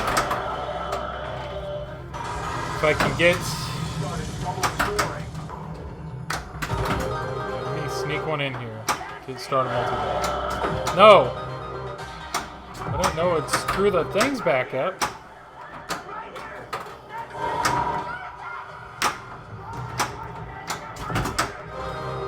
I want to get in there so I can start my multi-ball. I am moving the game all over the place. Here we go. There it is. Got through the mode. That was mode 7, but that's going to start a 2-ball multi-ball. Oh, no, it's not. Sweet. It focused more on ending the mode. So the problem is I'd love to shoot up the middle and get into a 2-ball multi-ball. That would be safe. But I can't work my way through this last ladder while I'm in that. So I really need to hit my 2 shots over here. There's one. You feeling any better? Haha, I thought I had it. Okay, let's hit this shot. Come on, let's do it.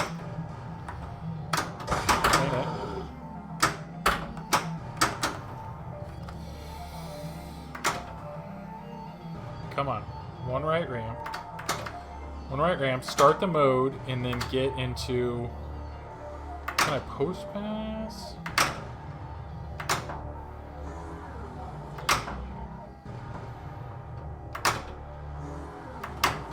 Oh, I thought that was... Calm down, Slings. And right...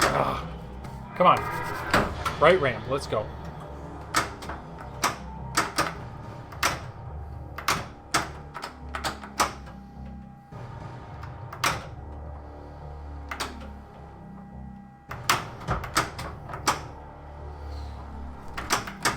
Let's go, right here. There it is! Alright, right up the middle. Come on. Don't screw me here. Let's go. There it is. Got it. 2-ball multi-ball. This is good. So all I gotta do is get through this mode, which I should have a 2-ball multi-ball going, so it should help me. If I can get through this mode, then the second total isolation is lit.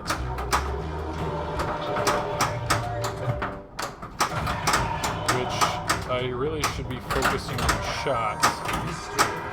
Okay, 3-ball multi-ball. 3-ball multi-ball I'm fine with. I need to hit the left orbit. Okay, I'm done with 2.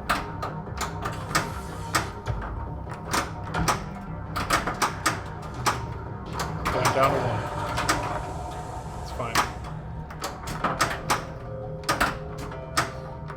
Calm down. 17 seconds.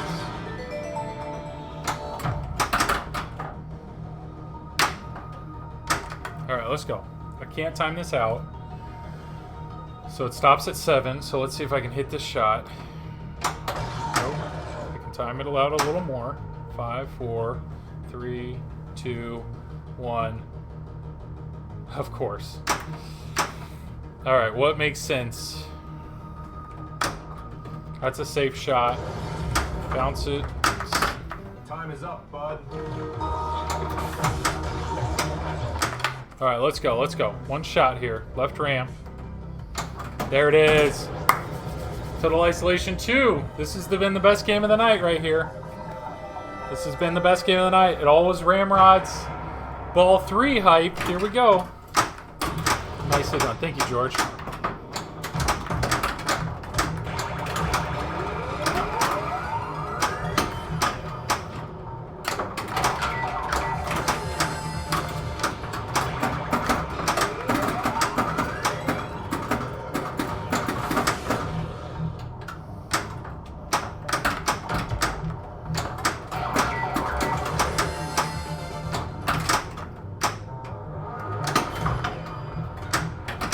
I don't know the difference between the flashing shots and the solid shots. I don't know why. Okay, apparently the solid are double jackpots.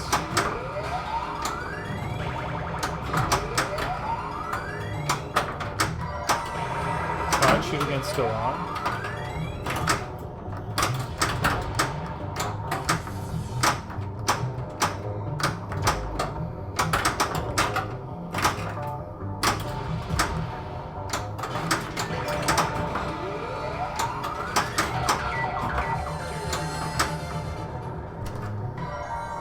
Mystery award. Out of ball, I'll take it. So it looks like I need to hit ramps. Exotic the double jackpot, got it. Can one of you guys land in that sauce over there? That would be really nice.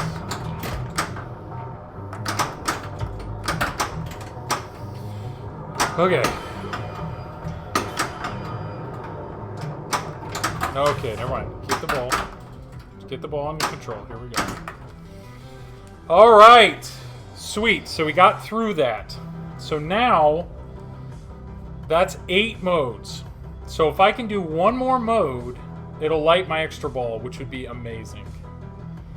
Then, all I have to do is finish one side, and I can get to the wizard mode of that side. So this right here is the furthest that I've gotten to. I've done it before,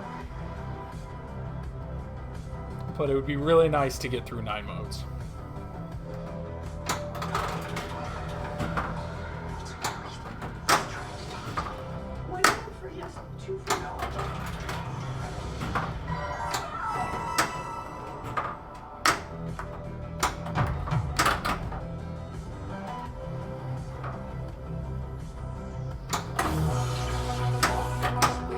Oh boy. Come on. No crappy drain. Okay. I just need to hit one of these 2 shots. That's fine. Okay. That'll give us at least a few hours. So that's... Do I not get an extra ball at 9? Oh, don't tell me I don't get an extra ball at 9. And this is the longest mode in the game. And I'm drained. Okay. Ah, figures.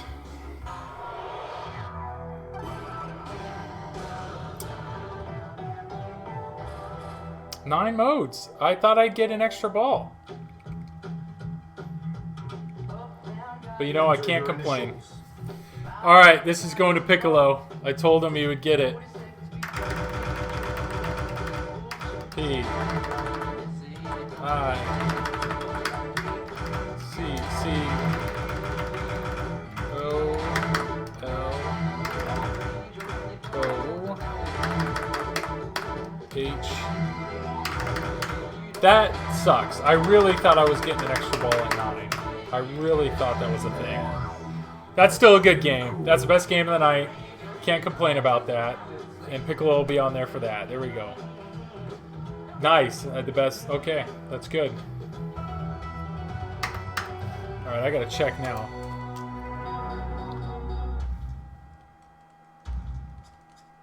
Adjust Stranger Things.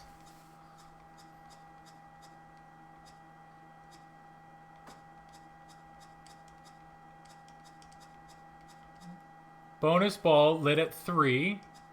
Second at 6. Ah, so that's it. So 10 and then 50. So if I want another extra ball at that point, I would have to go burn max. Okay, good to know. All right, everyone. Well, I think that's it for me. I really appreciate the turnout. I know Carl D'Angelo was awesome, and he sent me a great raid. And there was 30-something people, and almost all of them stayed. I mean, a lot of people stayed most of the time. Ian, man, I really cannot thank you enough for the gifting those subs. I really appreciate that. I enjoy this. I enjoy streaming a lot, and I enjoy this conversation, and I look forward to Wednesdays every day, every week. And Wednesdays are the time that, like my wife understands, like, yep, you can have that time for you. And I wish I could stream more. I really do. But this is the only time that I have set every week. Otherwise, I try to stream maybe on a Friday or Saturday night when I get a chance. But I look forward to Wednesdays every night. And I love that there are people that know that and like also look forward to Wednesdays, or like say, hey, I'll see you next week, or like Ramrod Ian is awesome. He's here almost every single week. George is here almost every single week.